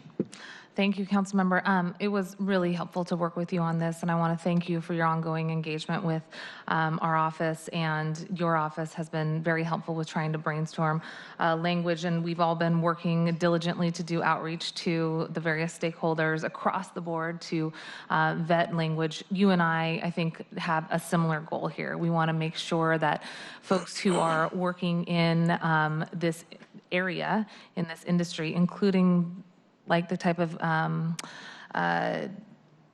industry that was mentioned where she was working in a restaurant and she was intimidated and harassed, that those folks in the industry, in the hotel industry, actually have the protections. Obviously, this is a definition that we're trying to apply across various pieces of legislation. So it's important that we had language that we felt comfortable with applying across the board. I think that adding an and definitely changes the scope of what we're talking about and really makes it something that I can't support, and appreciate that not everybody is happy with every single word there, including, and that doesn't mean that any one industry is happy with it. But I think that the language that you and I worked on that's reflected on this chart is what I'm comfortable with, and I think is in line with the goals and values that we've been talking about over the last few months, and would respectfully not be able to support that change today. I appreciate that. I think we've Can I got ask a question? Sure. You bet. I want to understand. I was a little unclear on exactly where your and went. Where is it the on number 2 version is? D4? The word or? If you're looking at the chart, that rather than, so it would say that any business that routinely contracts with the hotel for services in conjunction with the hotel's purpose and leases or sublet space at the side of the hotel. I believe it deals and addresses with some of the concerns that we've heard from the hotels, not just today, but previously. And I don't know if our chef in the hat is still here. I guess, yep, I can just see you back there. The point we're trying to address here is that if it's an entity that is just subleasing space, and the example we have used is Storyville Coffee outside of the Alexis Hotel, that it definitely subcontracts or contracts and leases space, but it is primarily just leasing space, and it's not primarily there for the guests. It's for anybody. It's serves coffee to the public as they walk by the street. I think we've done well to address that in here, because that is not in conjunction with the hotel purpose. It is simply providing coffee to people on the street, and they're leasing it. What the concern I heard last night was that, if it is offering food and beverages and it's within the hotel and it's clearly designed for both public and the hotel guests, that you would want the and there to focus on what is at the hotel site itself, not contracting for window washing as an example. There's not a location there within the hotel. So I just would respectfully ask that we have come so close here. We've come so far over the last few months to arrive at this definition that's in version 4, but I want to continue to just listen to people that have some concerns and have an opportunity before next week to see if we can just fine-tune this a little bit. So the same language that we're looking at here is what I shared with the very folks that you're talking about, that you talked to after 5 p.m. at 9 a.m. yesterday. Asked for feedback, and that feedback was not offered. I think the example of Storyville is a good example where they do not have an entrance into the hotel. I don't believe that that is the example that would necessarily get caught up here. It's another good example of where Biscuit Bitch around the corner would not be included in this definition, and that was really important for us as we considered various legislation. And you did move a long way with that, and I appreciate that. So again, the opportunity to provide feedback on this was given in the morning yesterday, and we did not hear that specific feedback, and so I think at this point I'm still not comfortable with it. Council President, and then I see Mike O'Brien, Councilmember O'Brien. So, and again, I want to thank you for having so many meetings. Yeah. And again, I know you're working, and many people are working really hard on this. And I've tried to attend as many meetings as I could. I expressed in one of the earlier hearings my concern about just stepping back from it, just including ancillary hotel businesses, period. I said in early term, I just didn't understand it. So I guess my question is, the safety and the health concerns of hotel workers, that issue about bad actors, bad patrons and all that, I understand that, and I understand that in I-124 there was some inclusion on ancillary businesses. But the issue of harassment and bad actors and that kind of stuff, that applies to the hotel workers. For the ancillary businesses, is pretty much about the healthcare piece, right? That's what we're concerned about, the ancillary business. They're not subject to the same kinds of bad acts by the patrons. So is this, is the reason we are including ancillary businesses primarily because of the healthcare, trying to include as many employees in the healthcare piece of it? Or are they subject to, see, I don't know the industry that, or are they subject to the same kinds of harassment and misconduct that the hotel workers are? I certainly defer to the sponsors of the substitute to speak to their intent, but I just, for clarification, the matrix that Karina is walking through is with respect to the job retention bill. So we're not yet up to either the harassment and violent conduct bill, which is coming later today, or the health access to medical care, which is coming next week. But this would apply to all, right? Well, right now we're just looking at the job retention bill, so this is an amendment to the job retention bill. So let me ask my question in very specific terms. We are including ancillary businesses because it's just carryover language from I-24 and we think we're required to, or are we concerned about their health care benefits, or is it the harassment? Why are we even including them? I'm trying to understand what's the policy behind it. Is it because it's just carryover language? Because I'm hearing a lot of testimony on the health and safety of the hotel workers. I'm all in on that, but I'm still struggling with even in the inclusion. And I'm not the only one, obviously. There's been a lot of public testimony asking why are we including. So I'm trying to see what's driving that. Is it the healthcare piece, or they're getting harassed as well? I mean, I think it's a yes and. So I mean, I think these are fundamentally now policy questions for the city council to consider. So I wouldn't say that the healthcare bill is the driver of these decisions. I think we have to look at each of these bills separately, identify what the intent of each of these separate bills is, and then making a determination as to who should be covered by these particular labor regulations. It's no different than any other policy question we've had to deal with in all other types of labor standards that the city has passed before today. And so in this context, we're talking about job retention in particular. There were job retention provisions in Initiative 124 originally that had included all ancillary hotel businesses, regardless of size, type of business, or geographic spatial location.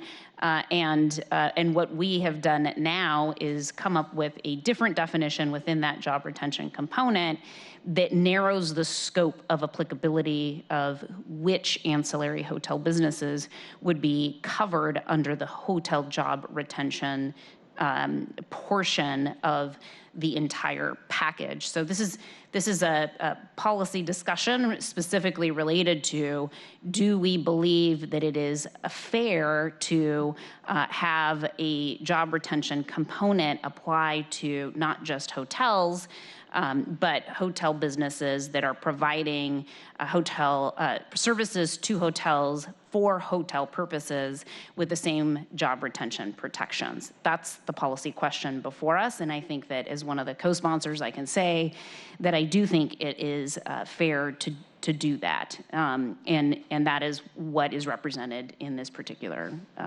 legislative bill. Thank you. Councilmember O'Brien. Yeah, I just want to speak to Councilmember Bagshaw's question on the and between 1 and 2. And for me, the critical piece on the job retention bill, and frankly on a lot of the other bills, is that there's not a path where the folks cleaning the rooms, if they're employees of the hotel, they get treated one way, but if you subcontract that work, they don't. And so that's why that type of work they don't have an office in the hotel. They don't lease space. Workers that are contracted, and so that's why I support your analysis, Councilmember Mosqueda, that and I think undermines one of the fundamental intents of this bill. So, Councilmember O'Brien, speak to me about what particular efforts, and we're not talking about contracting out for hotel cleaning services. Are there other companies that you have either spoken to that are worried that they will be included and they shouldn't be? A little bit to Karina's question about what constitutes hotel services but I would say that generally the types of things that I think a hotel provides, I don't know when I go to a hotel if the worker who comes and cleans my room, the person at reception, the person who parks the car. I usually don't bring a car to a hotel, but if those workers are getting a paycheck with the name of the hotel on it, or they're coming from a third party. But what I do think is all those people are people that I think are working for the hotel, whether directly or indirectly, and they should receive the benefits of this. The fear would be, there are hotels in our community that I think want to treat their employees really well and do. And that means that sometimes it costs more to do that. And if there's another hotel that's competing with them and figures out a way to how to outsource to avoid this, to avoid that, then we end up in a race to the bottom. And I want to prevent that. And that's why I think this legislation is crafted, does allow for the biscuit bitch type situation to have more flexibility. I love that we get to say that on microphone just because that's the name of the business. That allows that flexibility, which I think is different, but still protects the core workers that I see. Now, we're drawing a line somewhere, and I think that we should be, my goal at least in setting policy, is to be fairly permissive in drawing that line to try to capture as many of the hotel workers. We may catch a few things that maybe it wasn't intended, and we'll try to be as clever as we can to write that. But I think it's important not to draw the line the other way where we lose a bunch of workers that should be protected and don't. And I think, one of the reasons, how many meetings have you had, Councilmember Mosqueda, on this? There's been a lot of conversations going on.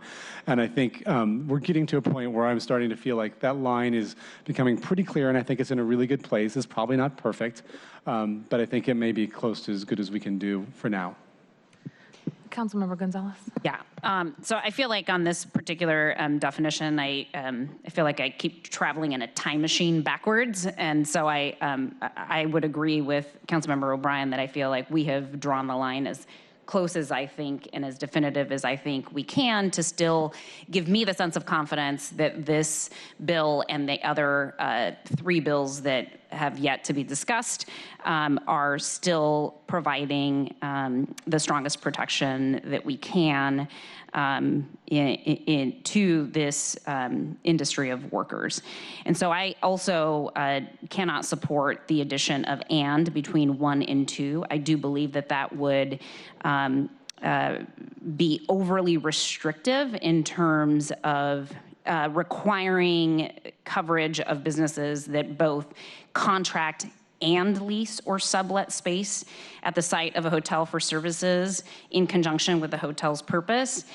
The reality is that there are, there's a way to work around that would, create a dynamic in my mind that would make it all too easy for hotels to contract a lot of hotel services out with third-party contractors, and then craftily never sublease or lease or otherwise provide those third-party vendors and contractors with space at the hotel in order to avoid coverage of this body of legislation. And I worry that is sort of an exception that swallows the rule. And so I'm very worried about that, and for that reason can't support that particular proposal as made by Councilmember Bagshaw.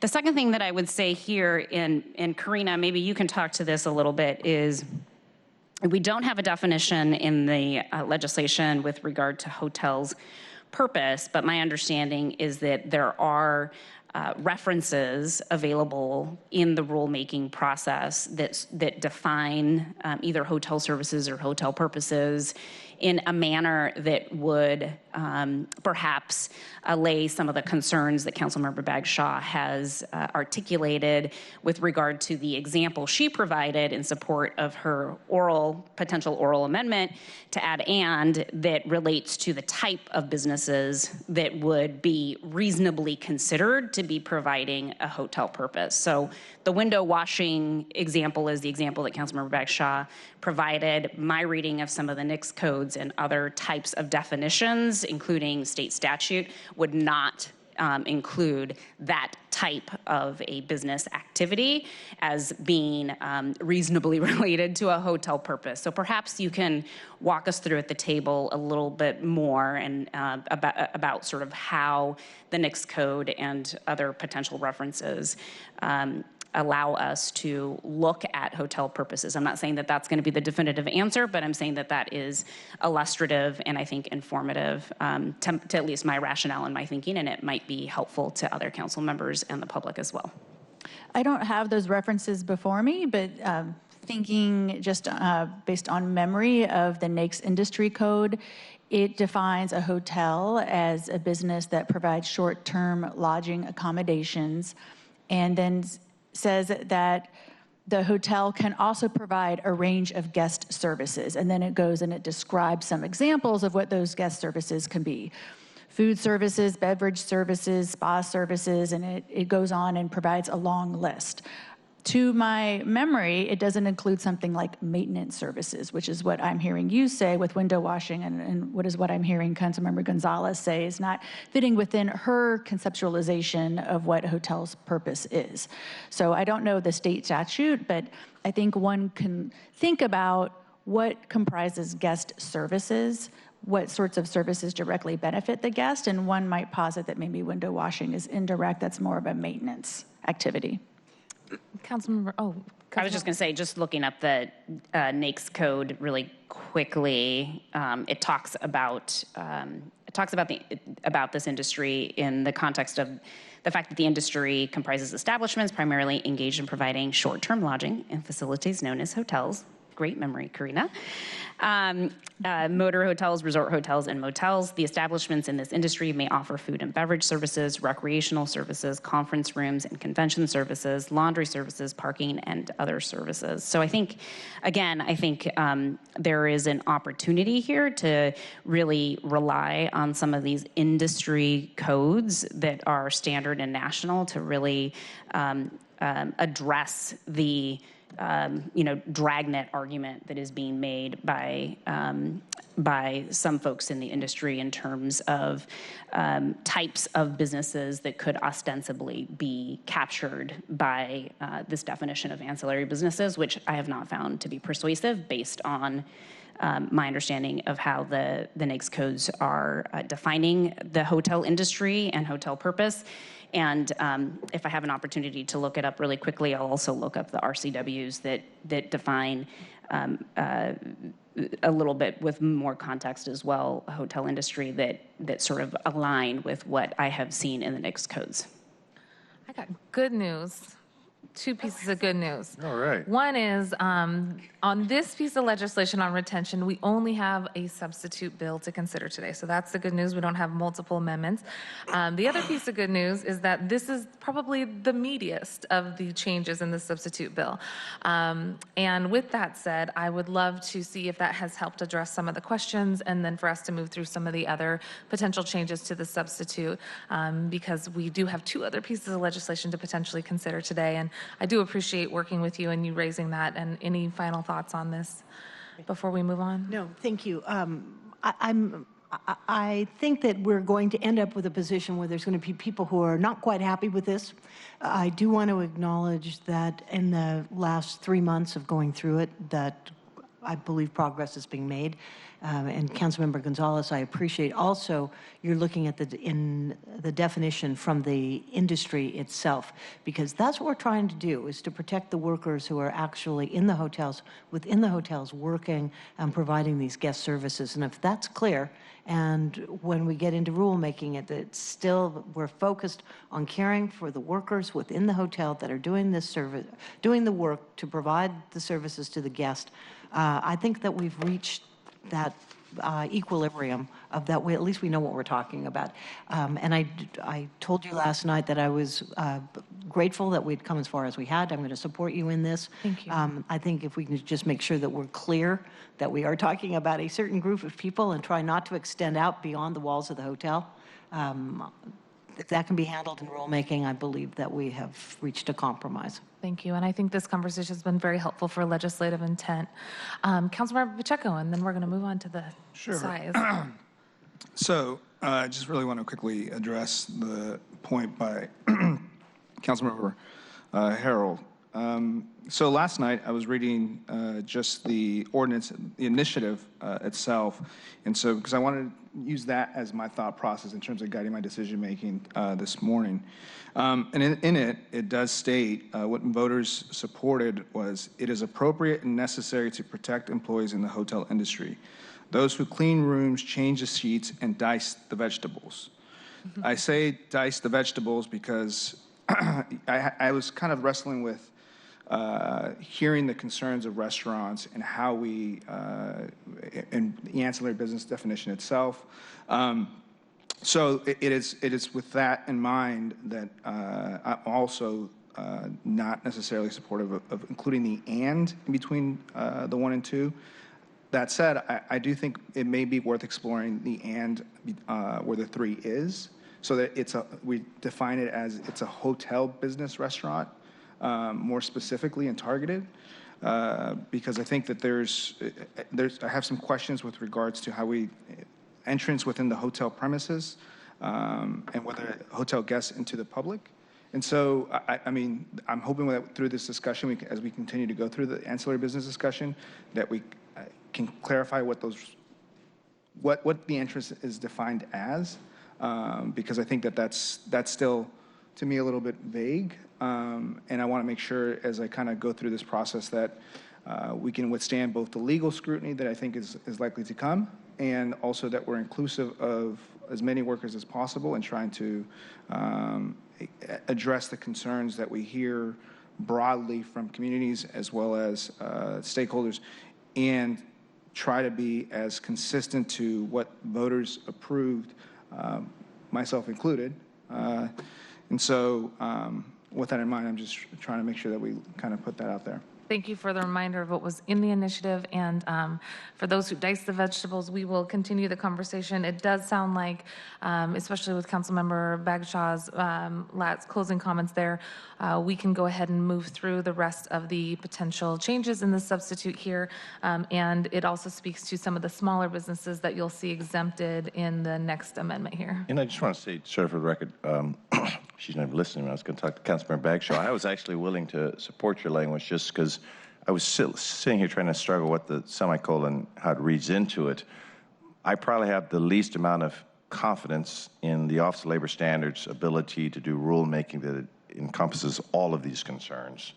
I've said it privately and I said it publicly. It's just based on my experience with OLS that I have concerns about deferring any of this. And I asked earlier at a hearing, I said, who are these businesses? I don't know what, it's not window washing apparently, but what kinds of, I thought it would have been easy to compile, but apparently it's not.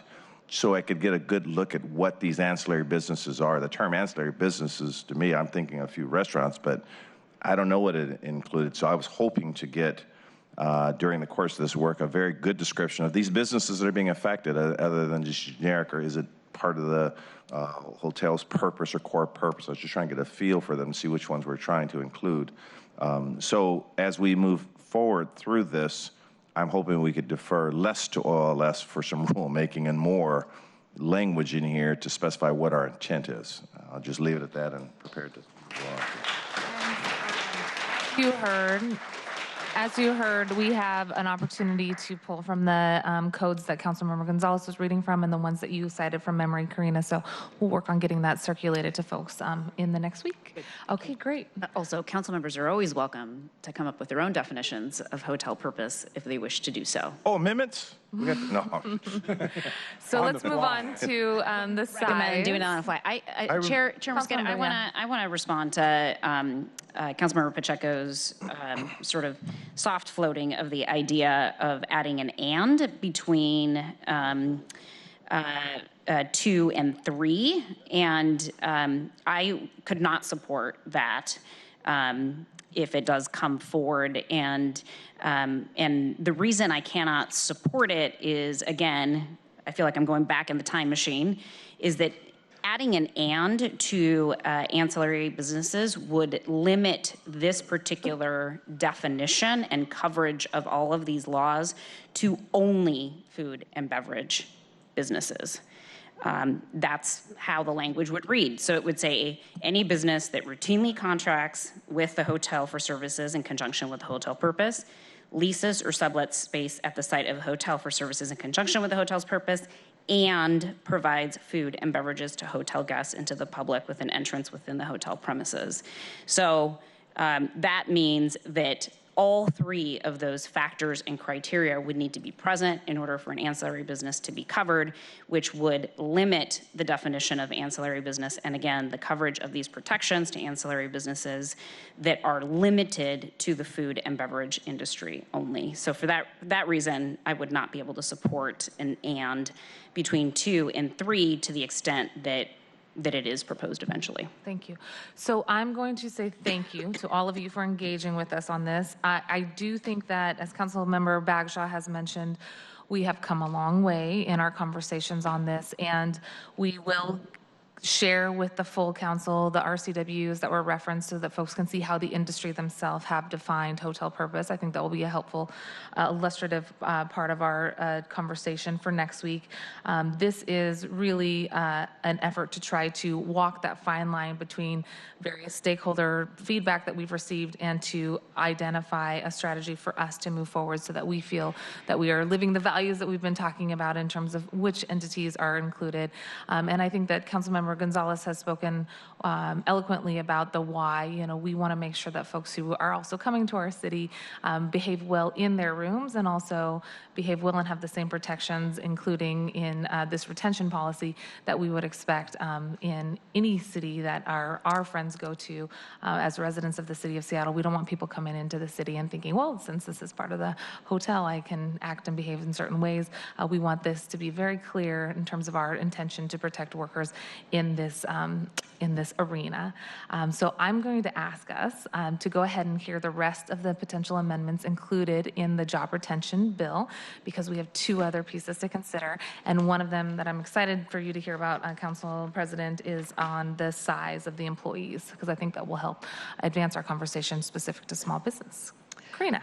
Yes, so as you just previewed, the next revision regards the size of ancillary hotel businesses that are covered by this legislation, and the size would be increased from a baseline or threshold of 20 employees worldwide to 50 or more employees worldwide, thereby creating an exemption for ancillary hotel businesses that have fewer than 50 employees worldwide. Any comments, questions? And I assume that's just a direct result of listening to communities, listening to small businesses, and realizing that there's a balance of trying to cover as many employees, but recognize some small businesses have certain unique struggles than others. That's right. I think that's right. And also, I think it's in recognition of us trying to have harmony across the various pieces as well. Good. Next. Good work. The next revision is regarding employer records. It doesn't add any records in this list. However, it does give Office of Labor Standards the ability to add more records that they feel are material and necessary to effectuate the terms of this chapter of this legislation, recognizing that all rulemaking processes do involve stakeholder feedback and go through a public notice and comment period as well. Any questions on that? Okay, seeing none. The next revision is in the remedies section, and this in the remedies section, there are actually 2 places where it's referenced that the Director of Office of Labor Standards may specify that civil penalties and fines can be paid to the aggrieved party, the employee, rather than paid to the city. This often happens already in many of Office of Labor Standards settlement agreements, but the language in the law actually allows the director to impose that kind of payment of the civil penalty and fine to the employee in an order if it can't be settled. And so it appears twice in the legislation, and in one place it says that the director can do this, and then in the second place it says that the director may specify that all civil penalties and fines are payable to the aggrieved party. So it doesn't align, the 2 sentences don't match, and so it seems wise to remove all so that they match, and it allows the director to calibrate the allocation of civil penalties and fines, so the director doesn't have to have all of the penalties and fines go to the aggrieved party. It could be 50% go to the city and 50% go to the aggrieved party. One of the reasons that it's so important to have some of these civil penalties and fines go to an employee who's been harmed by noncompliance is that for some of these requirements, there is no monetary compensation to the employee if it's not followed. If there's no notice that an employer puts up saying business is changing hands, then the employee doesn't get anything for that. The employer can get dinged and have to pay money to the city, but the employee gets nothing, yet their rights have been compromised. Questions? Okay, I'm seeing none. Okay. I told you I had good news, that first one was the biggest piece of the legislation. The last revision is regarding the effective date, and it creates 2 effective dates. They are both farther into the future than the last version, which was January 1st, 2020. The first one creates a delayed implementation for ancillary hotel businesses that have between 50 and 250 employees, and that contract lease or sublease with the hotel as of the date that this legislation passes.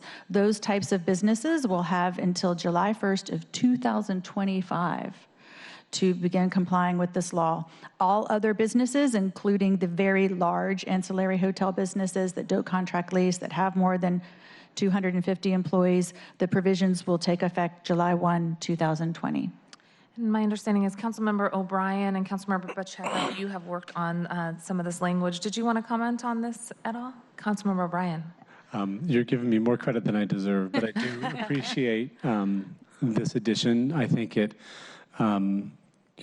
we recognize that the implications of this legislation will have impacts on businesses, including financial impacts. And for businesses that are independent of hotels but are operating in hotels and are actually serving a function that we often see in a hotel, like a restaurant, giving them some time to renegotiate a lease or renew a lease and allow for them to figure out the cost implications to their business, and the process of doing that, I think, makes a lot of sense. I can imagine scenarios where a restaurant may say, hey, I can't pay as much for rent because I'm spending more on my employees now, and they would negotiate at the hotel. And I think that's an intended consequence of this. And I think having a, this is only for businesses that are there today. New businesses coming, be aware that these regulations are going to be in place. So don't do that, but it gives them the flexibility. So I appreciate your inclusion in this. Thank you so much. Thank you for raising it. Any other council members want to speak on this? Ditto.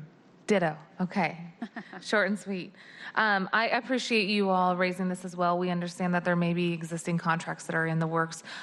We don't intend to try to tell folks that they need to renegotiate that, and I think this is a very reasonable amendment that I believe has come from some of our small business partners as well. So thank you for bringing it forward, and happy to include it. So the concept here was to try to include all of the various amendments that we have heard from folks and have been working on in conjunction with you all in one substitute for us to consider today. Are there any other comments on the hotel job retention bill as a package? Okay, seeing none. All right. Well, I should make an overall comment, because I don't know if people are aware of one part of the OLL process relative to remedies and investigations, and that is there's really no mediation process. There's no mandatory mediation. It's very adversarial. And I talked to the hearing examiner. Actually, the hearing examiner does not have the ability to mandate a mediation either. It's not within his purview. So I've asked the hearing examiner to possibly consider legislation, and we can consider legislation requiring mediation, because often, particularly for the smaller businesses, they're put behind the 8 ball. You got to settle this, and sometimes they may not get all of the evidence against them, and it's just very adversarial without trying to encourage all the parties to see if there's sometimes a mediation. I'm not suggesting any change. I just want council members to realize that process is very adversarial, sometimes I think unnecessarily adversarial, when all the parties are trying to do the right thing. And I know that you and I have had the chance to talk about this a little bit, and I think that it's helpful for you to raise the concerns that have been brought up. I look forward to working with you on that process outside of this discussion, and I know that there's ongoing work that you'd like to see done. So seeing that as a separate element of this, am I correct? Okay, great. I would love for us to consider voting on the substitute bill here, again, with the recognition that the bill will remain in committee and that we will take it up for potential final action next Thursday. I'm seeing nods. This is good. Okay. So with that, I'd like to move that the committee consider amending Council Bill 119556, is that correct, Central Staff? Let's see.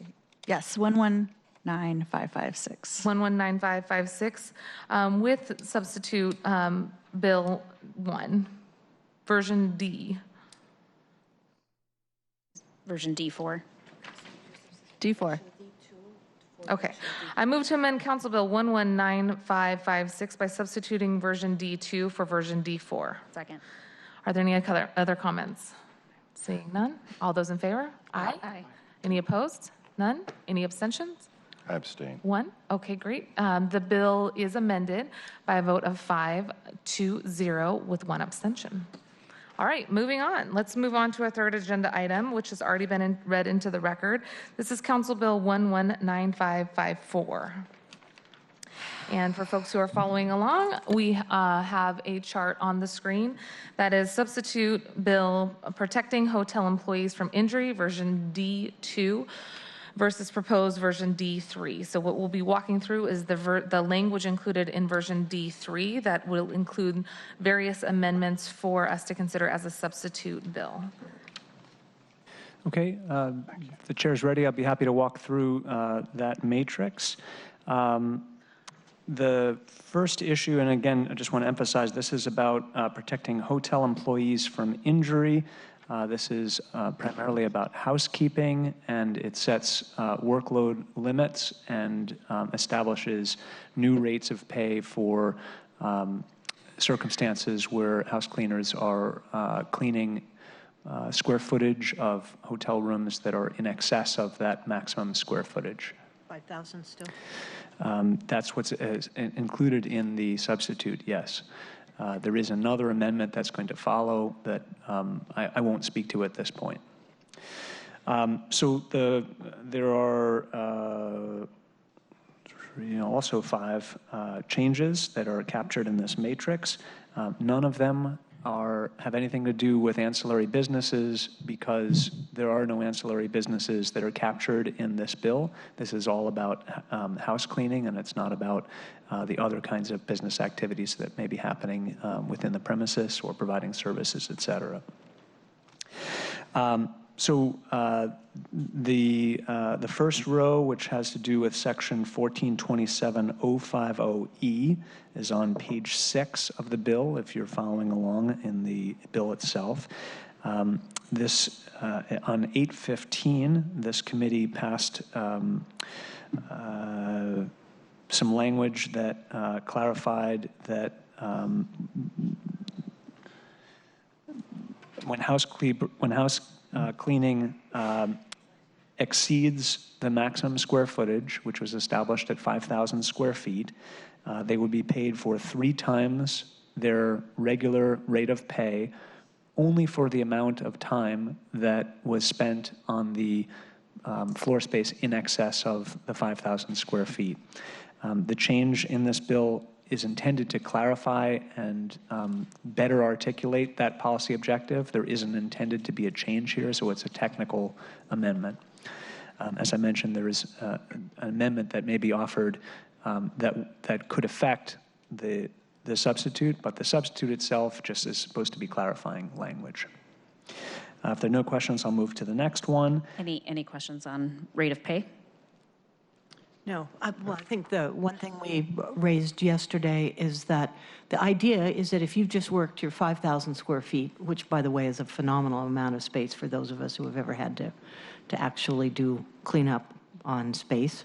But at the end of that day, if somebody says you need to stay for a couple of extra hours because we have more rooms, then they get paid triple time for those hours that they work over and above the 5,000 square feet. That's correct. Then the other thing we brought up yesterday, Councilmember Mosqueda just stepped out, is that let's say that we have worked 5 days in a row, done our 5,000 square feet, but that if we have an opt-in list where it's like an all-call, anybody can be on that list. And if an employer says, we've got more rooms to clean, somebody's on vacation or sick or whatever, that if you come back in on the 6th day, you're paid at time and a half, not at triple time. And my understanding is that good Councilmember Mosqueda, we're just talking about overtime, and that and the example that you and I used yesterday is that if an individual works their 5,000 square feet for 5 days in a row, but chooses to work a 6th day because they're on an opt-in list, on that 6th day, they're paid time and a half, not triple time.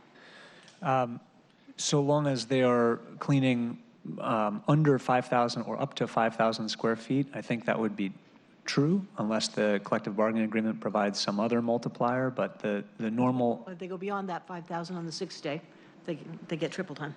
I was so thankful for your question yesterday because it made me look back into this. So if I understand your question correctly, and I'm sorry I had to step out for a sec, you're correct that on that 6th day, if they're not working more than the square footage amount, then the actual overtime, if they've already worked 40 hours in that week, would be time and a half, just like it is at the state level. So this doesn't change any of the state level policies, and I really appreciate you bringing that up. It also sort of, I think, helps us, and I'm not sure, Councilmember Gonzalez, if you've had a chance to talk about this yet, but I think it helps us frame up the difference between what we're talking about here versus overtime traditionally. Overtime traditionally is, have you worked more than 40 hours a week? And so we're not doing anything to change that overtime policy. It's time and a half if you have worked more than 40 hours in that week. You're absolutely correct. And I think that we should talk about the difference between that policy versus what we're trying to accomplish here. So I'm happy to chime in here. So I think it's important in this particular on this particular issue to really distinguish between overtime and what I see as the policy goal, which is to create a disincentive to assign excessive workloads that have negative health and safety impacts on hotel workers. And so, I think that this has been mischaracterized as overtime in the ordinary sense that we define overtime under state law and federal law, and that's not exactly what we're talking about. So this is really rate of pay for purposes of creating a disincentive to assign excessive workloads to an already overburdened sector of this workforce. And so a way to do that, similar to what we have done in other labor standard laws, including secure scheduling and other areas, is to effectively come up with an enforcement structure or mechanism, tool, if you will, that effectively works as a penalty in the event that you do exceed, in this case, the 5,000 square foot assignment. And so we are making a policy determination that is one threshold in which we have made a determination that anything in excess of 5,000 would result in additional negative impact to the health and safety of this workforce. And so I want to move away from the conversation of like, this is overtime. I don't, the bill doesn't actually say overtime. The original initiative didn't say overtime. It's just been suddenly characterized as overtime. And really what I think we're talking about here is should there be, as a matter of policy, a financial penalty of sorts to disincentivize employers from assigning excessive workloads to this particular workforce. And for me, the answer to that question is yes, there should be. And the question is where do we set those levers to create an effective disincentive to, again, prioritize and protect the health and safety, the physical and mental health and safety of this workforce. So that's what I think is represented here. We'll have a conversation after adoption of the substitute bill about whether that 5,000 square foot threshold is set at the right area. As you just alluded to, Councilmember Bagshaw, 5,000 square feet is pretty significant. A lot of work to do in a day. A lot of work to do in a day. So we'll have a conversation after we're done with this discussion about whether we set that at the right level based on some additional information. Thank you. Councilmember Pacheco, did you have something? No, I was just going to build on Councilmember Gonzalez's point. Again, last night I really took the time to reread the I-24 initiative and just thinking about what voters had sent us a directive to do, which was, says again, bears repeating, appropriate and necessary to protect employees in the hotel industry. So I'm encouraged that the discussion continues and that we're thinking about just 5,000 or is that that's a lot of space, square space, 5,000 square feet. And so I'm encouraged to just see the conversation continue. So I'll just leave it there. That's a context question. Again, I probably know the least about the industry, so thanks for indulging me. The 5,000 square feet, that's a heavy load for a day for a worker to work in one day, and we're saying that's really pushing the limit, right? That's not 2 days or 3, that's the 1 day, correct? It's in an 8-hour shift. So the overtime piece that Councilmember Gonzalez was talking about, from a practical standpoint, if they do it in 1 day and it's 8 hours, let's say right on the 8 hours, 5,000 feet, boom, it just happened to be come out that way. If they work 2 more hours that day, the 3 times the rate kicks in, or no? No. She's saying no. Okay, so. No, that is overtime laws. Overtime laws are triggered based on a 40-hour work week. So if you work 41 hours, you are now in time and a half land. This language only applies in the event that the workload assigned to the worker exceeds 5,000 square feet, regardless of the number of total weekly hours which would be subject to state law. So let me keep going. So that's sort of helpful, but I'm still a little confused. And I appreciate your indulgence. So if they do 5,000 square feet on 1 day, 8 hours, but then on day 2, no. So if they're asked to work 2 more hours on that Monday, let's say it's Monday through Friday, if they ask to work 2 more hours on that Monday, and they've done 5,000 square feet, so they're tired and could be in pain, but if they work 2 hours on that day, what are they paid? If doing those 2 additional hours on Monday after they've cleaned 5,000 square feet, if they continue to perform room cleanings, they're going to be paid 3 times their normal hourly compensation for those 2 hours. But what if they work 6 hours the next day, though?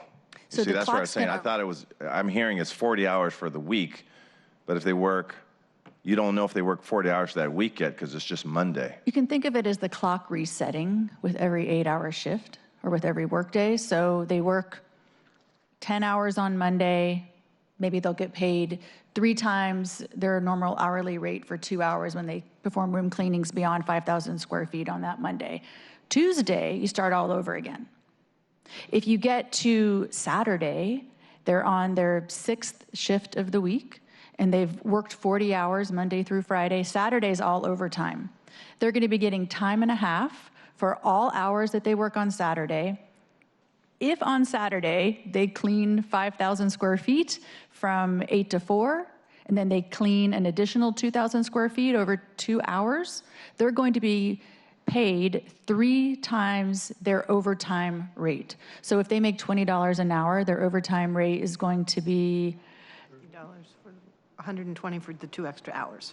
Yeah, you did math way faster than I would. It would be $30 an hour, right? So they'd be paid 3 times $30 an hour, $90 an hour. And if they do 5,000, in the industry, do some do 5,000 square feet in less than 8 hours? Is that a common practice? Can you repeat the question? Yeah. Some could do 5,000 square feet below In less than 8 hours. in less than 8 hours. Correct. So then what happens to that employee if they did it in 6 hours for those remaining 2 hours? Are they compensated 3 times or If regular they rate? continue to clean more than 5,000 square feet, yes, they will be compensated additionally. The idea is... Well, I know that, but 3 times? Yes. Correct. So the trigger of triple time is 5,000 square feet, regardless as to the hours. That's right. That's why right? Councilmember Gonzalez was saying that it's really a separate issue from overtime. It's not a question of how long, except how long are you working more than 5,000 square feet, even if that's all of your work is done in an 8-hour day. So one thing that I think would be helpful, and Councilmember Gonzalez is absolutely correct, the terms that we use matter, and I think I have used overtime for shorthand when it was not necessarily overtime at all. So the way that I'm trying to phrase this is injury prevention pay. If you think of injury prevention pay as being 3 times the amount, that means that we are preventing injuries from occurring beyond that square footage amount. It doesn't actually have to do with overtime because, as you've talked about in the last committee, if people do want to sign up for overtime, there's a list that they can add their name to. If they get called in for the 6th day and they're working more than 40 hours in that week, they will get 1.5 time. That's a good example on that Saturday they're coming in. That's traditional overtime. What we're talking about here is a very specific industry where we know that the manual labor of cleaning rooms has led to higher rates of back injury than coal miners and construction workers.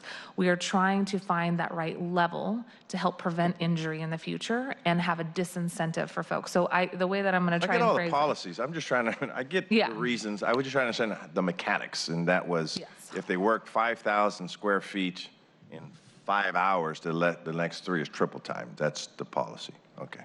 I'm just trying to understand how it plays out. I'm now just sort of bottom line it again, that it's like, this is not overtime. So that's why it's important to understand. not have this conversation in the context of attaching it to the number of hours. Right. The number of hours are only relevant for purposes of what are we multiplying the 3 by. In the event that the 5,000 square feet is, hit in 2 hours, in 3 hours, in 5 hours, in 8 hours, it's the trigger is the amount of square footage that is being cleaned, and then the amount of pay for that is calculated based on the number of additional hours it took to clean more than 5,000 square feet. So if you remember, Initiative 124 has language very similar to what we see in Oakland and Long Beach, in that they had a injury prevention pay, I'm going to just use that term, that calculated for the entire day. We had that originally to go back and calculate for the entire day for any work that was performed over that square footage amount, not because it was quote unquote overtime, but because it was supposed to be a deterrent from having to work that much square footage.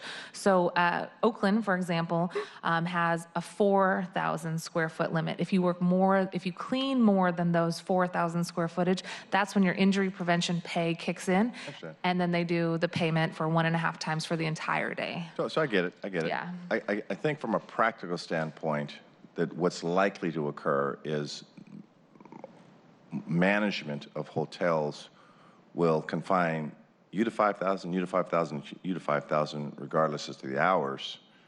And people may not get the hours they want because they're not going to want to pay triple time. So I just think that the way it may play out that way. So I'm going to try to see how it plays out. I'm all for. I don't want them working more than 5,000, and if an employer wants to pay for that, that's fine. But I'm just trying to see the way it plays out for the safety of the worker. So that's fine. I just needed to know when it kicks in, because then it becomes it'd be interesting to see how it's managed from those making the management decisions. Any other comments on that? Okay, I believe we're on the first box. Is that correct? Okay. We are. I think I can move quickly through at least the next, well, I think I can move quickly through all the rest of them. The second row, 1427-110, employee records.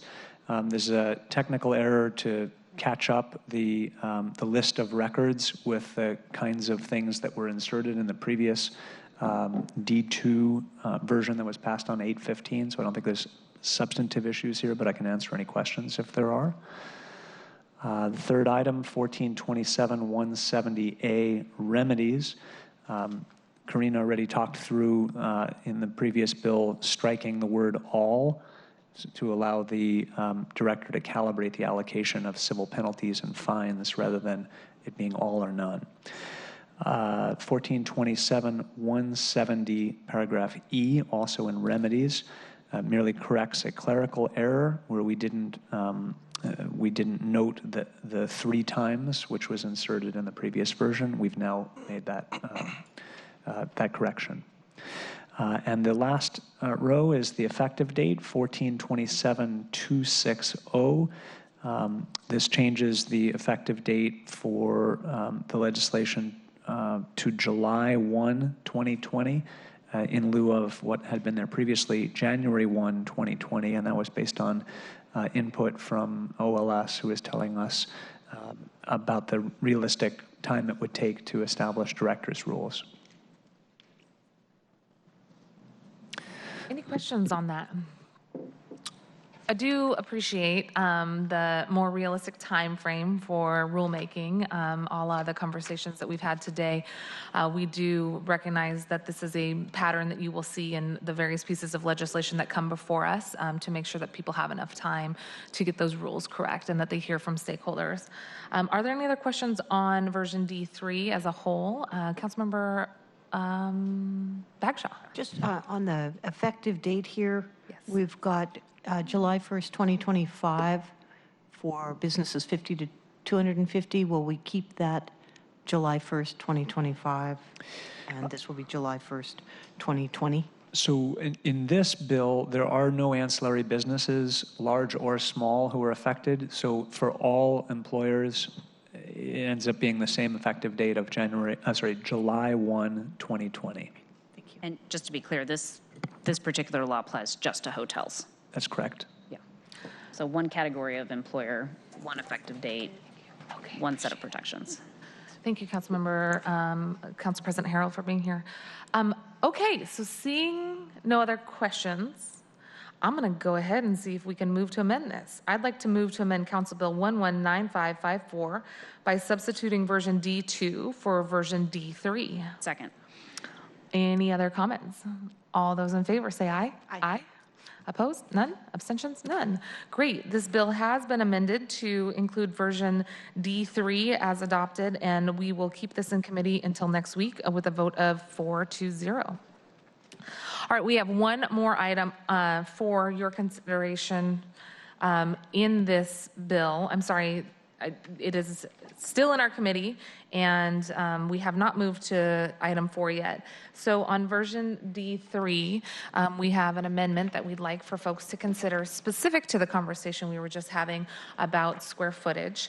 And Central Staff, would you like to walk through what this amendment does, and then potentially Councilmember Gonzalez and I can speak to the suggested change here? Yep, happy to do that.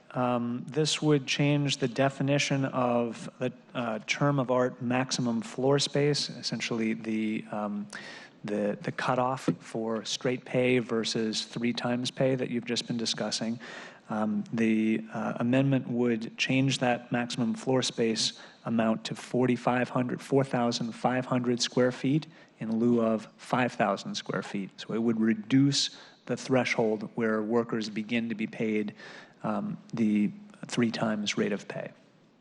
So I'd just love to hear the background on this. This is the first time we've seen 4,500. So since we've been talking about 5,000 and pointing back to the initiative, tell me how we moved just in the last 24 hours from 5,000 to 4,500.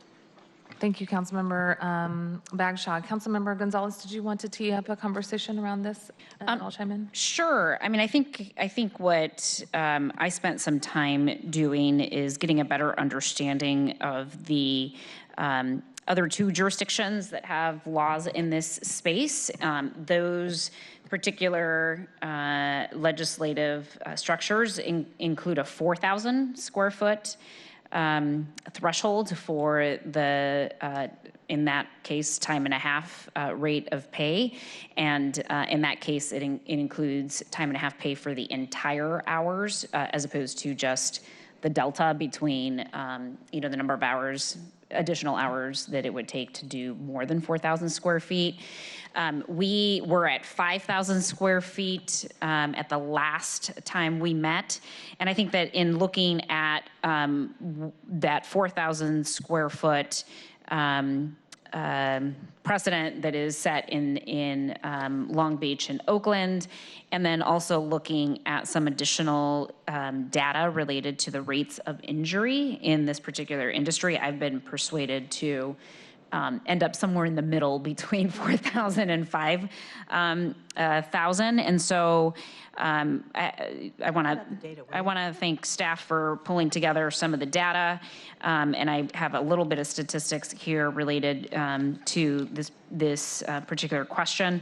So just to start with, there's been some articles written on the national average hotel room sizes, and because there's a lot of activity happening in hotels. So the average hotel room size is 330 square feet. There was an economic impact analysis done by the city of Long Beach in 2018. Hotel operators within the city of Long Beach indicated that housekeepers currently cleaned between 13 and 15 rooms per shift. Depending on the room size and whether the room is classified as stay over or check out. So that's 14, if we assume something between 13 and 15, an average of 14 rooms a day, times 330 square feet, that's about 4,620 square feet. And so that was something that sat with me in the last 24 hours in terms of evaluating the square footage threshold. In addition, there was a 2010 American Journal of Industrial Medicine study on occupational injury disparities in the U.S. hotel industry that found that hotel employees have higher rates of occupational injury and sustain more severe injuries than most other service workers. That injury rate was highest amongst housekeepers at 7.9%. When you and amongst Latinx housekeepers, it is 10.6% rate of injury, which is a disproportionate impact.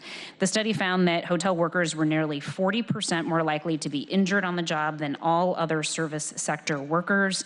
And the study also focused on unionized hotel industry and called out the fact that injury rates would be much higher for a non-unionized field in the event of evaluation of those industries. So again, in this study, 98%, it also emphasized that 98% of housekeepers of a total of 12,000 were female, with 35% of those being Latinx, 30% being Black, and 27% identifying as Asian. So, I think it's really important for us to make sure that we acknowledge that there's no question that there's a high rate of injury here. The question is at what threshold, from a policy perspective, we want to acknowledge is safer in this industry that would effectively reduce those injury rates as identified in that 2010 study. In addition, Puget Sound Sage also did a survey in 2016 that identified data from the Bureau of Labor Statistics showing that the injury rate for housekeeping, as Councilmember Mosqueda has mentioned previously, is actually higher than both coal mining and building construction, and that the percentage of housekeepers experiencing pain is more than 3 times the percentage of the general population that experiences back pain. Impacts of these injuries include trouble sleeping, chronic pain, and interference with daily activities. So again, I think if the first question is there a higher rate of injury in this industry for this sector of workers than other industries? I think the answer to that is yes. And so then the question then becomes, where do we set the threshold to create a safer work environment and begin to reduce that higher injury rate that we see manifest itself within this particular industry? So just doing the math, that was the first question. So then the second question for me was the math, and that's when what led me to the 330 square foot average room size, with sort of an assumption that about 14 rooms are cleaned a day, leading me to 4620, which supported my position around 4,500. So I would like to say we are all trying to figure out how we protect the workers. No question about this. One thing I'm interested in is, how do you make that determination? It's at 4,500 or is it 4,620? I mean, somebody coming out with engineering, designing, the actual drawings? Is somebody in there with a measuring tape? I don't want to be silly about this, but I also don't want to put us in a situation where either one side or the other is saying, nah, it wasn't really 4,620, it was 4,500. You're not getting paid extra today. I'd like to hear more from all sides before I start making a decision about what the actual number is, whether it's reduced by 4,500 or 500 to 4,500. Councilmember Gonzalez, thank you for doing this research. Once again, I just want to know how it's going to work out functionally. Who's making those decisions? But I think those concerns exist regardless of where we set the threshold. So absolutely. I mean, I think that's why we have. My understanding is that it will be up to the Office of Labor Standards in their rulemaking process to make a determination as to how that is going to be evaluated. But I mean, whether it's 10,000 square feet or 100,000 square feet or 1 square foot, we're going to have that same complexity of understanding who's making the determination. I hear you loud and clear. I just like to know from a standpoint of the workers and from the hoteliers how they're going to make those decisions, and I'd like to hear from them prior to making a decision to reduce this 500 feet. Great, and I have some comments on that too. I think Councilmember Pacheco, was I reading you correctly that you have some comments on that? Sure, I'll go first. Okay. Appreciate the amendment, and I, given the fact that I try to check in with the diversity of stakeholders as well. The only thing I can reference from this is just lived experience, and I'm going to quote Councilmember Mosqueda from numerous times, how she says how your lived experiences will shape your decision-making process. My mother, when I first saw the 5,000 square feet, my mother was a hotel worker, so I thought, boy, that's a lot of square feet. And a lot of bathrooms, depending upon how many units you're cleaning. And so, I'm comfortable with the 4,500 square feet. I appreciate just the due diligence that you've done, Councilmember Gonzalez. So I'm okay with moving forward with 4,500 square feet, just because I know that that's a lot, and I just know that firsthand. So I want to thank as well Sejal Parikh, who's been doing some research into this for our offices, and who really helped to dredge up these numbers. When we looked at what was going on in Long Beach and in Oakland, and we have the references to the municipal codes here, what you see is of one of the first lines in the legislation is that a hotel employee shall not be required to clean more rooms accounting for 4,000 square feet. And so the question for us was, why 4,000 square feet? When we did the research and the data, as Councilmember Gonzalez has pointed to, and said that the average number of rooms that are cleaned are between 13 to 15 rooms. 13 rooms times 330 square feet is 4,290. At 15 rooms at 330 square feet, it'd be 4,950. So if our intent is to prevent injury, right? If we go back to the terminology we just used a minute ago about how can we prevent injury, and that's the whole reason that we have 3 times pay for injury prevention pay. We want to prevent workers from getting to that threshold. At the 5,000 square foot mark, we wouldn't actually be preventing people from getting to that square footage threshold where we see injuries created. And Do we have some data on that, Councilmember Mosqueda, that at 5,000 square feet, that's when injuries are most likely to occur? I will double check on that. I think that as we think about what's the average number of rooms that one individual can bear, given the type of work that is being conducted, it's important for us to look at what is that average amount and how much more beyond that are people being asked to work. So that's why the 13 to 15 rooms are really important as a threshold right now. And given that the number of workers that we see with high rates of back injuries is occurring because of this average number of room, we wanted to set the threshold just slightly lower to actually prevent those types of injuries.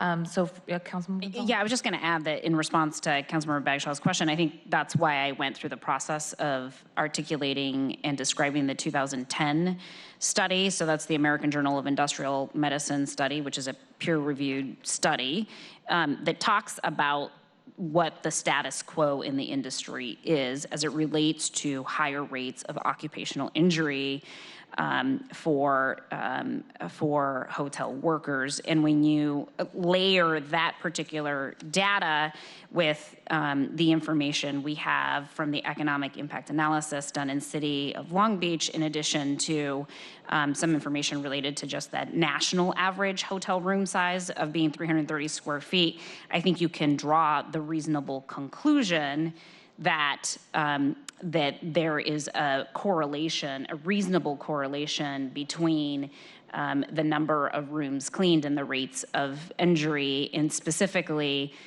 the square footage that is represented by the total number of rooms cleaned. And so in my mind, when I'm able to just sort of cobble those pieces of information together and then do the math, that's what led me to believe that 4,500 was a more reasonable threshold to create, to at least create a shift in the status quo in the industry that would promote a lower rate of injury.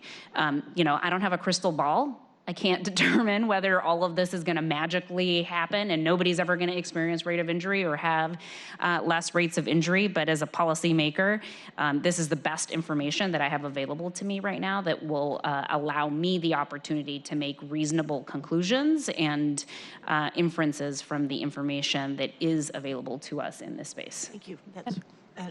But we don't have a direct longitudinal study specific to the city of Seattle that would provide you a clear, or me, a clear question around the data related to rates of injury and square footage. Thank you, and I'm appreciative of that and just recognize that this is forthcoming today. It's the first time I've heard it. I want to talk with both the folks that are represented and the hoteliers themselves, so I will abstain from voting on this part today. But I do want to acknowledge we're doing the best that we can here, trying to find a point where people are protected, and at the same time, you know, if you're trying to avoid all injuries, we don't do this work, right? So we want to come up with something that's reasonable and that we can point to and say, yes, this is where we want to end up. So I will want to do a little more research on it, and I want to thank you for doing that and for bringing it forward, and we'll take another look at it. Thank you, Councilmember Bagshaw, and thanks to all of you for engaging in the conversation on this amendment. With the notice of an abstention, I appreciate. I'm still going to go ahead and move forward. I'd love to amend the substitute version D that we just adopted by amending substitute version D with Amendment 2. Second. Any additional comments? All those in favor, please say aye. Aye. Any opposed? None? Any abstentions? Yes. One. Great. So the amendment to version D3, which is Amendment 2, has passed by a vote of 3-0 with 1 abstention. And we will again keep this legislation as amended in our committee for conversation next Thursday as well. Great. Okay, we have one more item, and folks, we are just running about 10 minutes late. I'm wondering, can we keep you here as we walk through this next item? Yes. All right. Go ahead, Central Staff. Thank you for moving us on to the last and final bill for our consideration. We have one substitute version for us to walk through, and then 3 potential amendments. So this is Council Bill 119557, Hotel Safety Protections. This is version D5, which has revisions from the last version that was passed, D3, on August 15th. There are a number of revisions here. The good news is that there's already been discussion of some of them at the table. during the job retention ordinance. Okay, so first, ancillary hotel business. There is a revised definition that reflects the same definition that was already discussed when the job retention bill was under consideration. I'm not coming bringing that up again. Okay. The next change regards the definition of physical I want to take you injury. to the Wayback Machine again.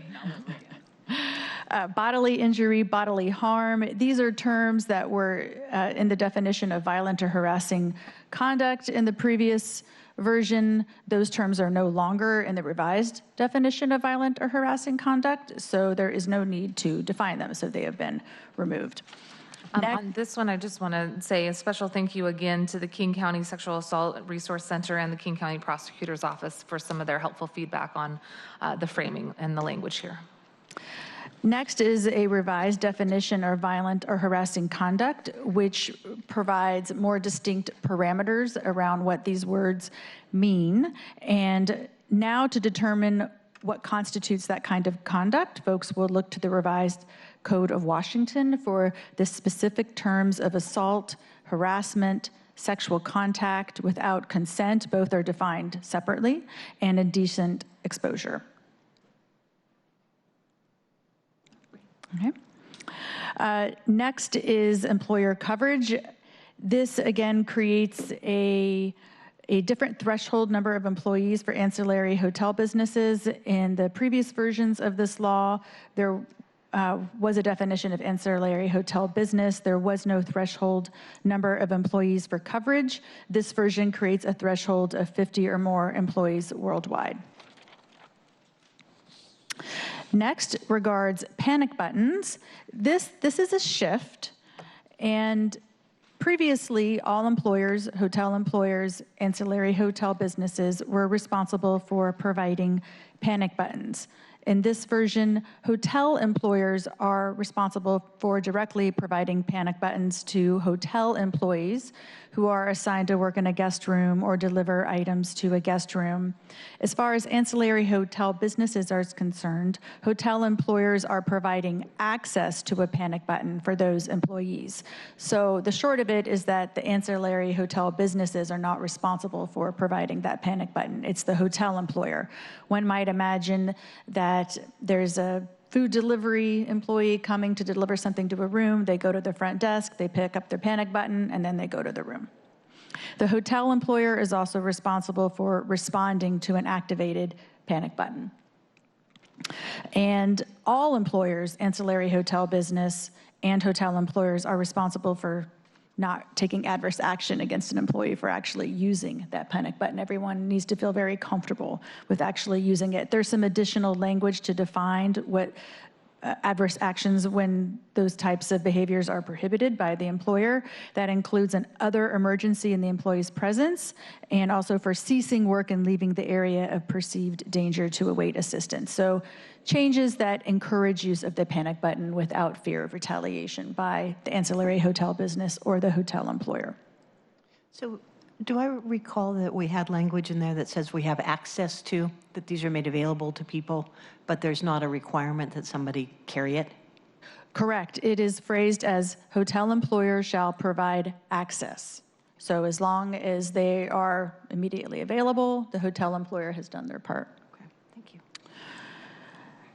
And the ancillary hotel business is still responsible for displaying the posters so that their employees know what their rights are to get a panic button. So that certainly is something that ancillary businesses will need to do. Next is a revision to the signage portion of this law. Hotels are required to install a sign in the back of guest room doors alerting guests to the protections of this law. Hotels have already put up a sign that alerts guests to 1425.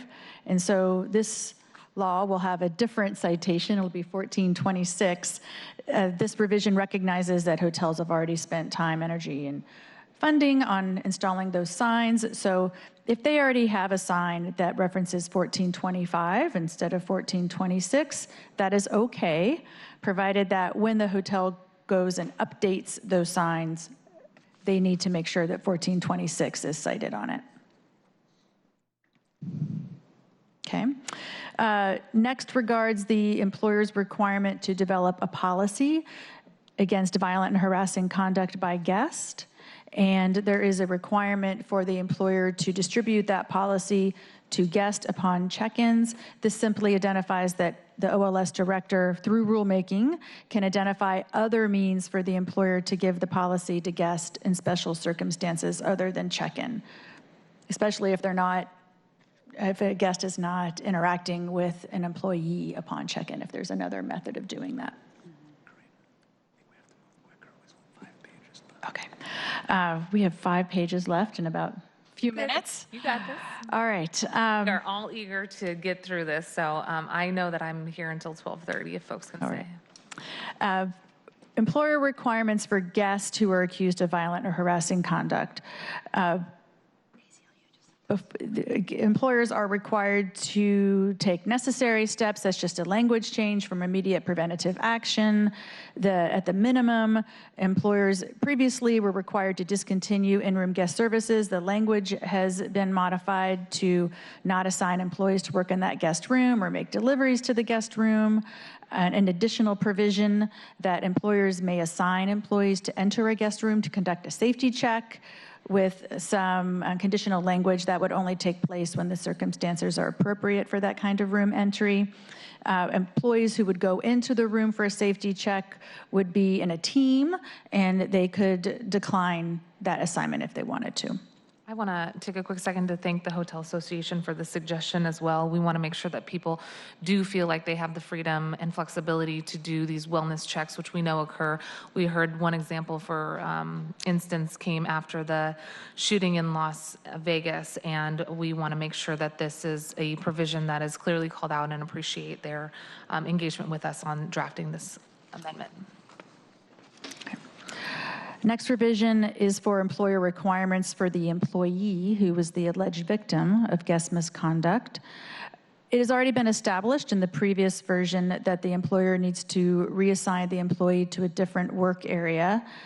And additional language adds that this would only happen upon the employee's request or consent to empower the employee to be a participant in the reassignment process, and also to make sure that any reassignment is equivalent or better than where they were already working. So again, going towards reducing retaliation against the employee, and also recognizing the importance of the employee participating in this reassignment. Some word changes. The employee is going to be receiving a copy of the notice that was provided to the guest.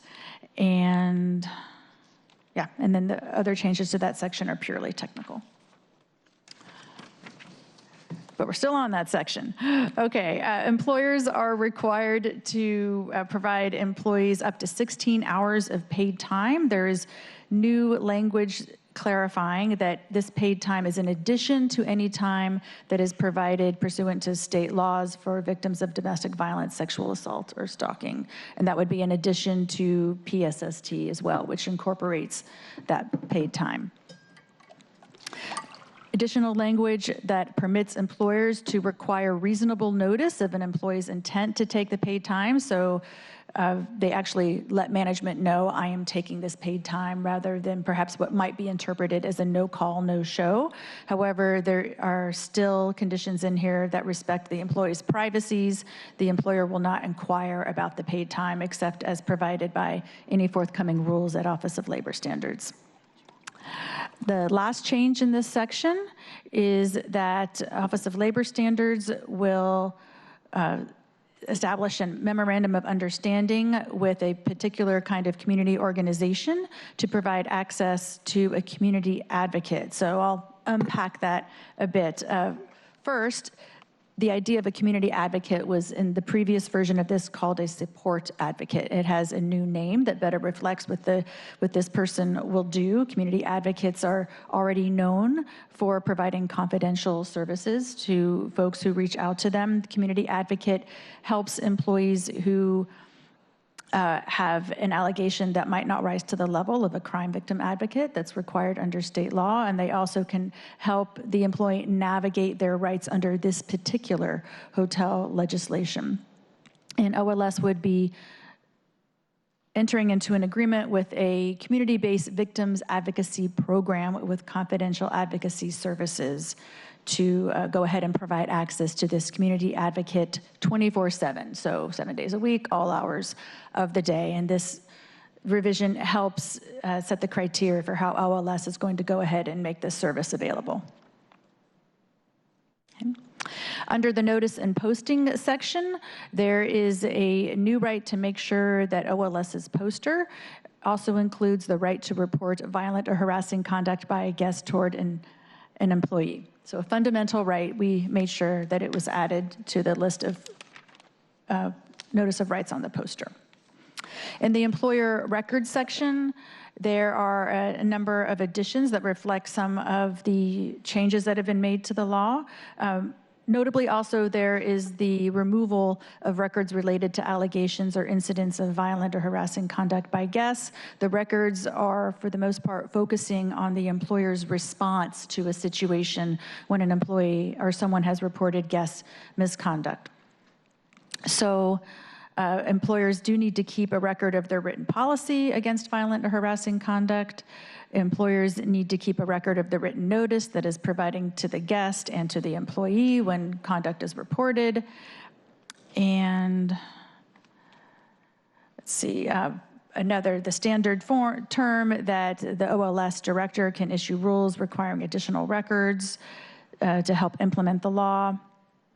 And notably, something that was added last time, not making sure that employers knew that they were not required to keep identifying information of a guest alleged to have engaged in this misconduct. This revision goes further to say that employers shall not include identifying information of guests alleged to have engaged in this misconduct in terms of how they're keeping records to show compliance with this law. Last, I think that's really important because we've had a lot of questions about lists and retention of records and stuff, and this makes it explicitly clear that we're not creating lists. Yeah. Councilmember Gonzalez. Oh, I thought you were. I thought you were saying. Yes. So we have, I think, collectively as a group, done a lot of thinking about this particular issue, and I think that the policy motivation here is to really make sure that we are staying focused on what actions the employer has taken to comply with the spirit of the law and the language of the law. And so I think these are reasonable modifications to the language to, again, stay laser focused on what the employer has done to comply with the law, setting aside the issue of the personal identification of the guest that was accused. And so really, I think we still have maintained the integrity of the intent of Initiative 124 in this space, while also creating a reasonable pathway forward that will allay or has allayed some of the constitutional concerns that were being expressed by the ACLU of Washington and others. And I know that ACLU of Washington is engaged very closely with both of our offices and appreciate staff time in having those many conversations. And just earlier this afternoon, just 10 minutes ago, we received a letter from the ACLU of Washington reacting to and providing us additional feedback to this section in particular of the council bill and the substitute bill in specifically, and wanted to just take a moment to read the relevant parts from that memo with the chair's permission. Yes, please go ahead. So after having looked at the substitute bill, the ACLU of Washington wrote to the committee, copying other council members that they have that their concerns have been addressed. So they wrote, quote, "We have greatly appreciated your ongoing engagement and invitation to us to provide input on potential amendments. Based on the most recent draft of a possible amendment that we have seen, we believe our concerns have been addressed and are happy to support passage of this ordinance. They go on to specifically address the components of the substitute bill that are responsive to the request. I won't read all of it because it's quite lengthy, but it is effectively the portions that Karina outlined in terms of being stricken in the substitute version. So I'm really happy that we were able to both stay true to the intent of Initiative 124 and our collective intent to protect workers in this space from this type of behavior, while also balancing the need for constitutional protections for those individuals who have not had the opportunity to have a full vetting of potential incidents and allegations. So I think we're in a good place, and I'm really happy that we've been able to dig in, and want to commend you, Chair Mosqueda, and your staff in particular for all the tremendous work that you've done to get us here. Thank you. Thank you. And a huge appreciation for Seja Parikh, who's been engaged with Allison Holcomb and Eric Gonzalez and their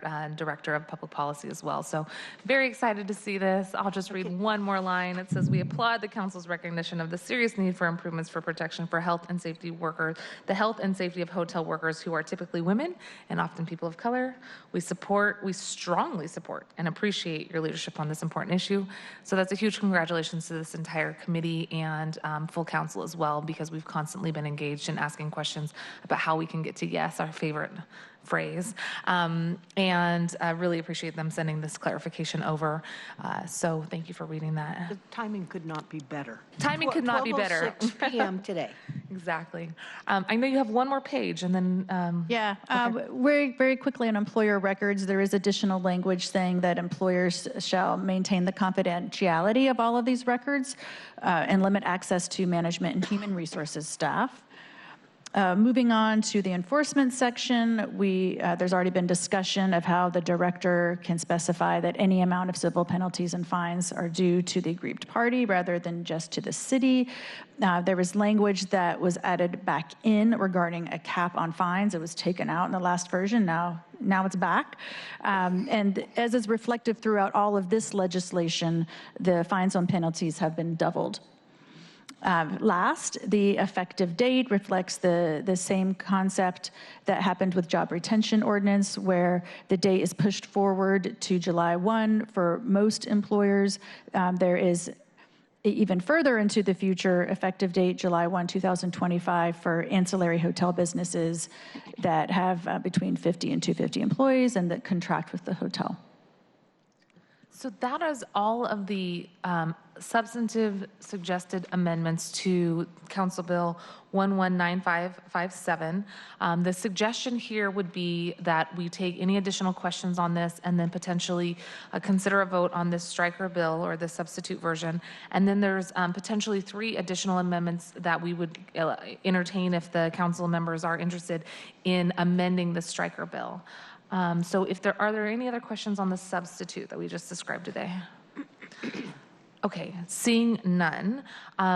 Thank you, Karina, for walking us through that, and Central staff for your very comprehensive memo on this. Again, thanks to all the stakeholders, including ACLU, One America, REWA, the King County Sexual Assault Resource Center and King County Prosecutor's Office for specifically engaging with us on this legislation, and to Unite Here and the Hotel Association folks who provided us with feedback as well.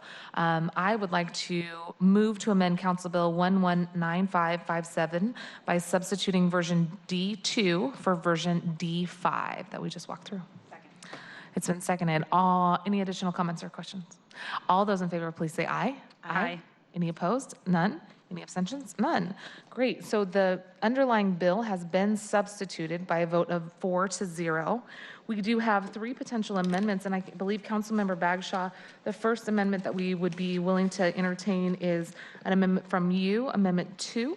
Are you still interested in discussing that? Oh, I think now that we've received word from ACLU that they're happy with the direction that we're going, that it's really I think it's been addressed. Okay, excellent. Well, thank you for your work to continue to elevate those issues as well. And I'm really, really happy that we got to resolution on the issues you've been calling out. The next amendment that we have is Amendment 2 from Councilmember Pacheco. Councilmember Pacheco, I believe you have handed out copies of the amendment that we have here. Would you like to speak to it first, or would you like central staff to comment? Sure. Go ahead. So just given, again, the interest of what I was trying to interpret from what voters had given us, I just thought 14 days doubling, giving more flexibility to the individual that's been impacted and affected by an incident would need more time, whether that's to consult with an advocate, an attorney, or law enforcement. And so I wanted to provide a little bit more flexibility, understanding that sometimes 7 days may be a little bit difficult to take 2 days to see someone. And so wanted to expand that to include 14 days. And I really appreciate you bringing this forward from the protection of workers and the experience of people who have been in situations like that. We know that, as you've said, it takes time for people to come forward sometimes and process what's happened to them. The amendment, as I understand it, that you proposed, doesn't change the amount of hours that an individual can take to access these services, but the time window in which they have to access it. So we're keeping true to that 16 hours, but they can take that time within a 2-week period. Is that correct? Correct. Okay, excellent. Council, Central Staff, any additional comments on that? Councilmember Gonzalez. Thank you. I appreciate this amendment that is intended to provide an employee additional time to claim their 16 hours of paid time under this particular legislation. I just want to be really clear that this only applies to those 16 hours of paid time that are awarded under this particular council bill, but would not prevent or prohibit or otherwise restrict or limit the employee's ability to still do a police report, contact counselors, contact lawyers. This is just related to the period of time in which the employee has to claim those 16 hours of paid time, as opposed to changing any substantive rights that the employee might have to otherwise pursue either criminal or civil remedies available to him or her under existing state and city laws. Is that correct? Yes. Okay.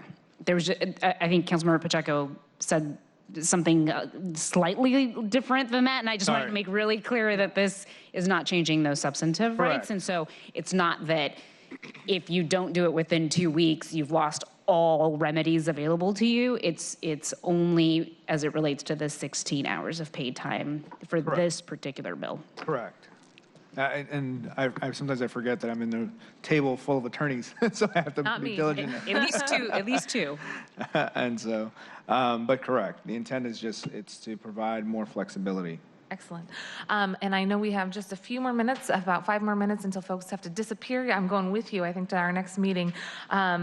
The other thing I wanted to clarify is that we have received really helpful feedback from the employer side as well, that just like we do with sick and safe leave, we want to make sure that notification is being provided as soon as possible to the employer if any of these 16 hours, and it's up to 16 hours, they don't have to take the full 16, but if any time is being taken to access the rights guaranteed under this section, that they provide notification to the employer so that people do know that they need to advise their employer that they're taking this time, and that was included in this draft as well. Okay, great. Can you just talk a little bit on process here? So let's assume the worst happens. Do we have any language anywhere in our current legislation or amendments about encouraging the employee to tell the employer immediately about what's gone on? Where are we now with that language? That's exactly what I was just speaking to. Do you mind just offering that clarification? Because that was a very helpful idea that came from the hotel industry as well. There is reasonable notice that's in the legislation now. The employee must, if I'm understanding the question correctly. Something horrible happens to an employee. How are we encouraging that reporting so that the employee tells the employer as promptly as possible that something's happened? Dan, you were in the meeting that we had yesterday where we discussed the need for notification as early as possible. Can you speak to where that's at? Yeah, the bill provides that the employer is not allowed to ask about or inquire into the specifics of what kind of consultations the employee may have made with a support person of one stripe or another. I'm sorry, just for the time that the incident happens, how are we encouraging the employee to let the employer know? Exactly.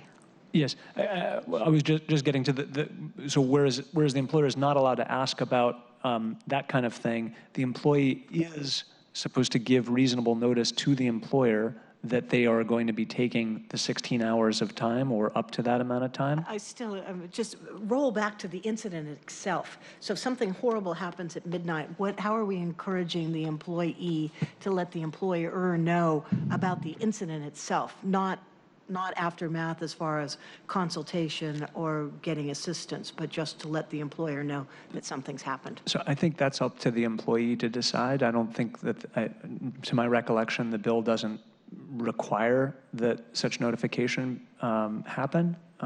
If an employee decides that he or she doesn't want to let anyone in the world know, that's something that the employee is allowed to do. But specific to being able to access any of these 16 hours, there is language that we clarified in the legislation so that an employer does know if tomorrow morning at 8 a.m. they're going to take 2 hours to call their the resource support person that's been referred to them, that the employer has notification. That's a very reasonable request. Can you point to us where that's at in the legislation? I think I've heard from them multiple times that the language is reasonable notice. Reasonable. Correct. And so it will be subject to interpretation as to what is reasonable and what is not. 365 days after the event, probably not reasonable.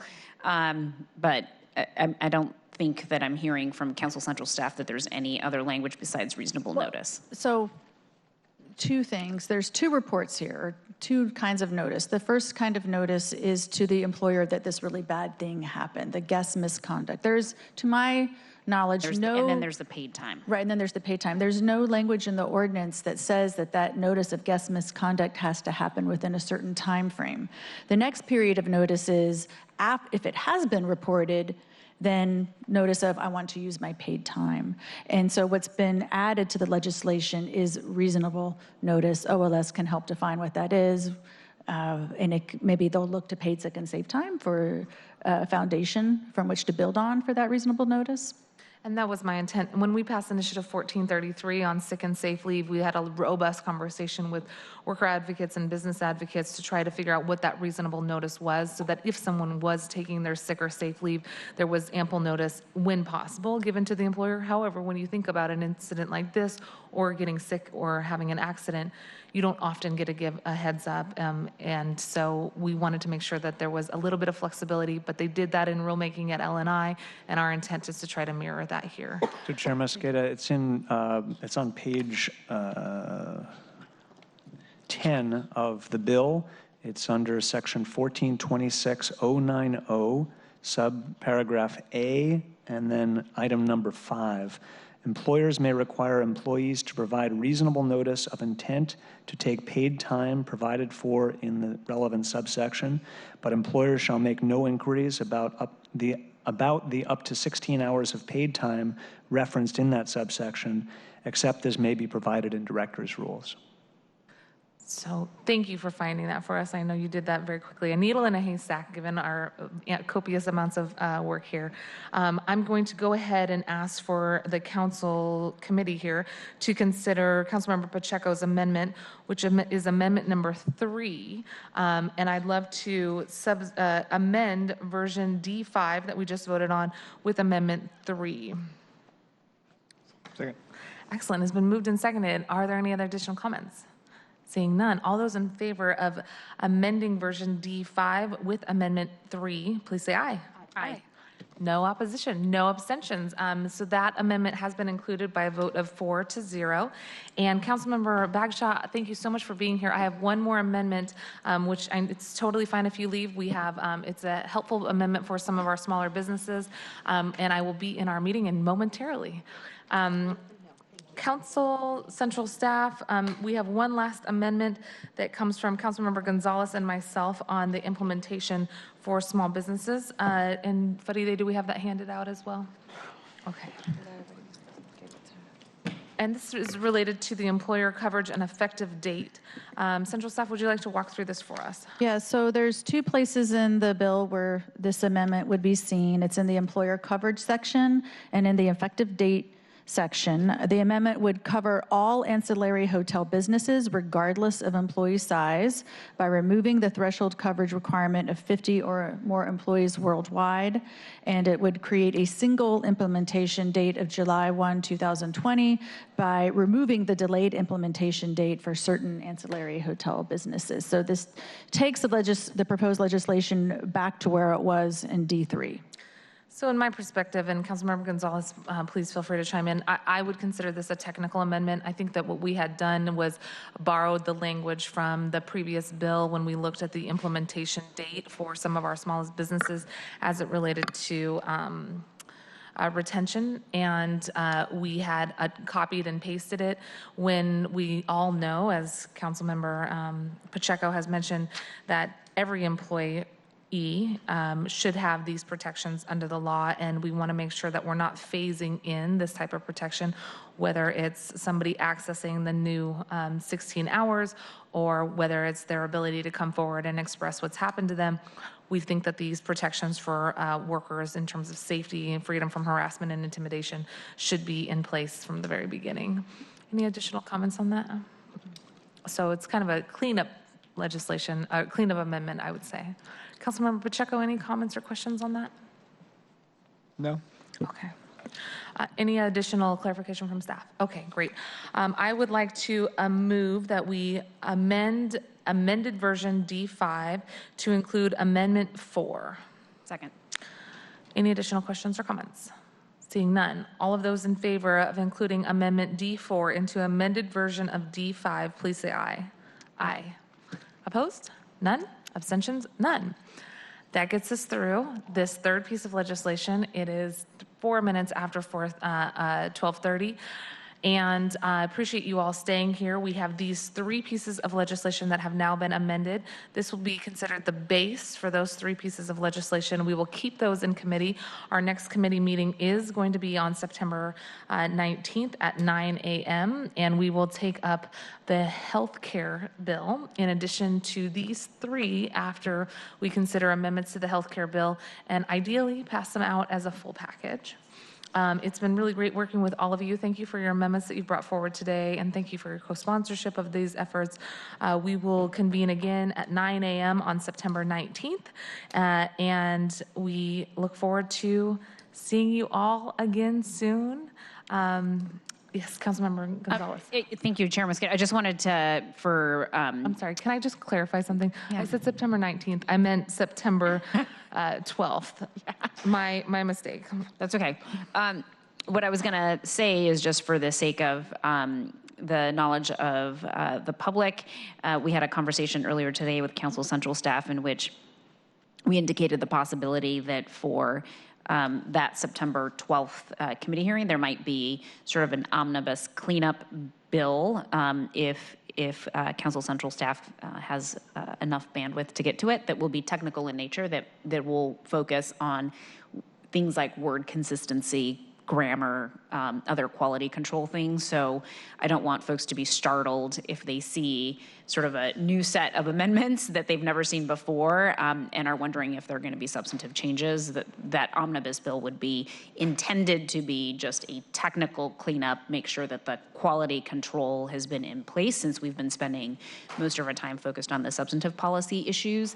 And language related to that, and not as much time on doing the ordinary quality control checks. So just wanted folks to be aware that that might be something that comes forward if there is time from Council Central staff.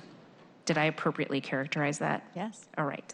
Thank you. Thank you. So we will have a long list of thank yous as we get into the final passage of those four pieces of legislation. I want to thank both of you again, and specifically, we've talked about our staff doing a tremendous amount of work. Thank you to Brianna Thomas from your staff, Councilmember Gonzalez, for her work on this as well, and for all of the LAs for engaging with us, and your office too, Councilmember Pacheco, for working with us on these various amendments. Thank you, thank you, thank you. Central staff, we I really appreciate you working over the next week with us on various considerations to the healthcare bill. And if there are any cleanup pieces on these pieces before we vote them out next week, appreciate that in advance. So thank you. And with that, today's meeting is adjourned.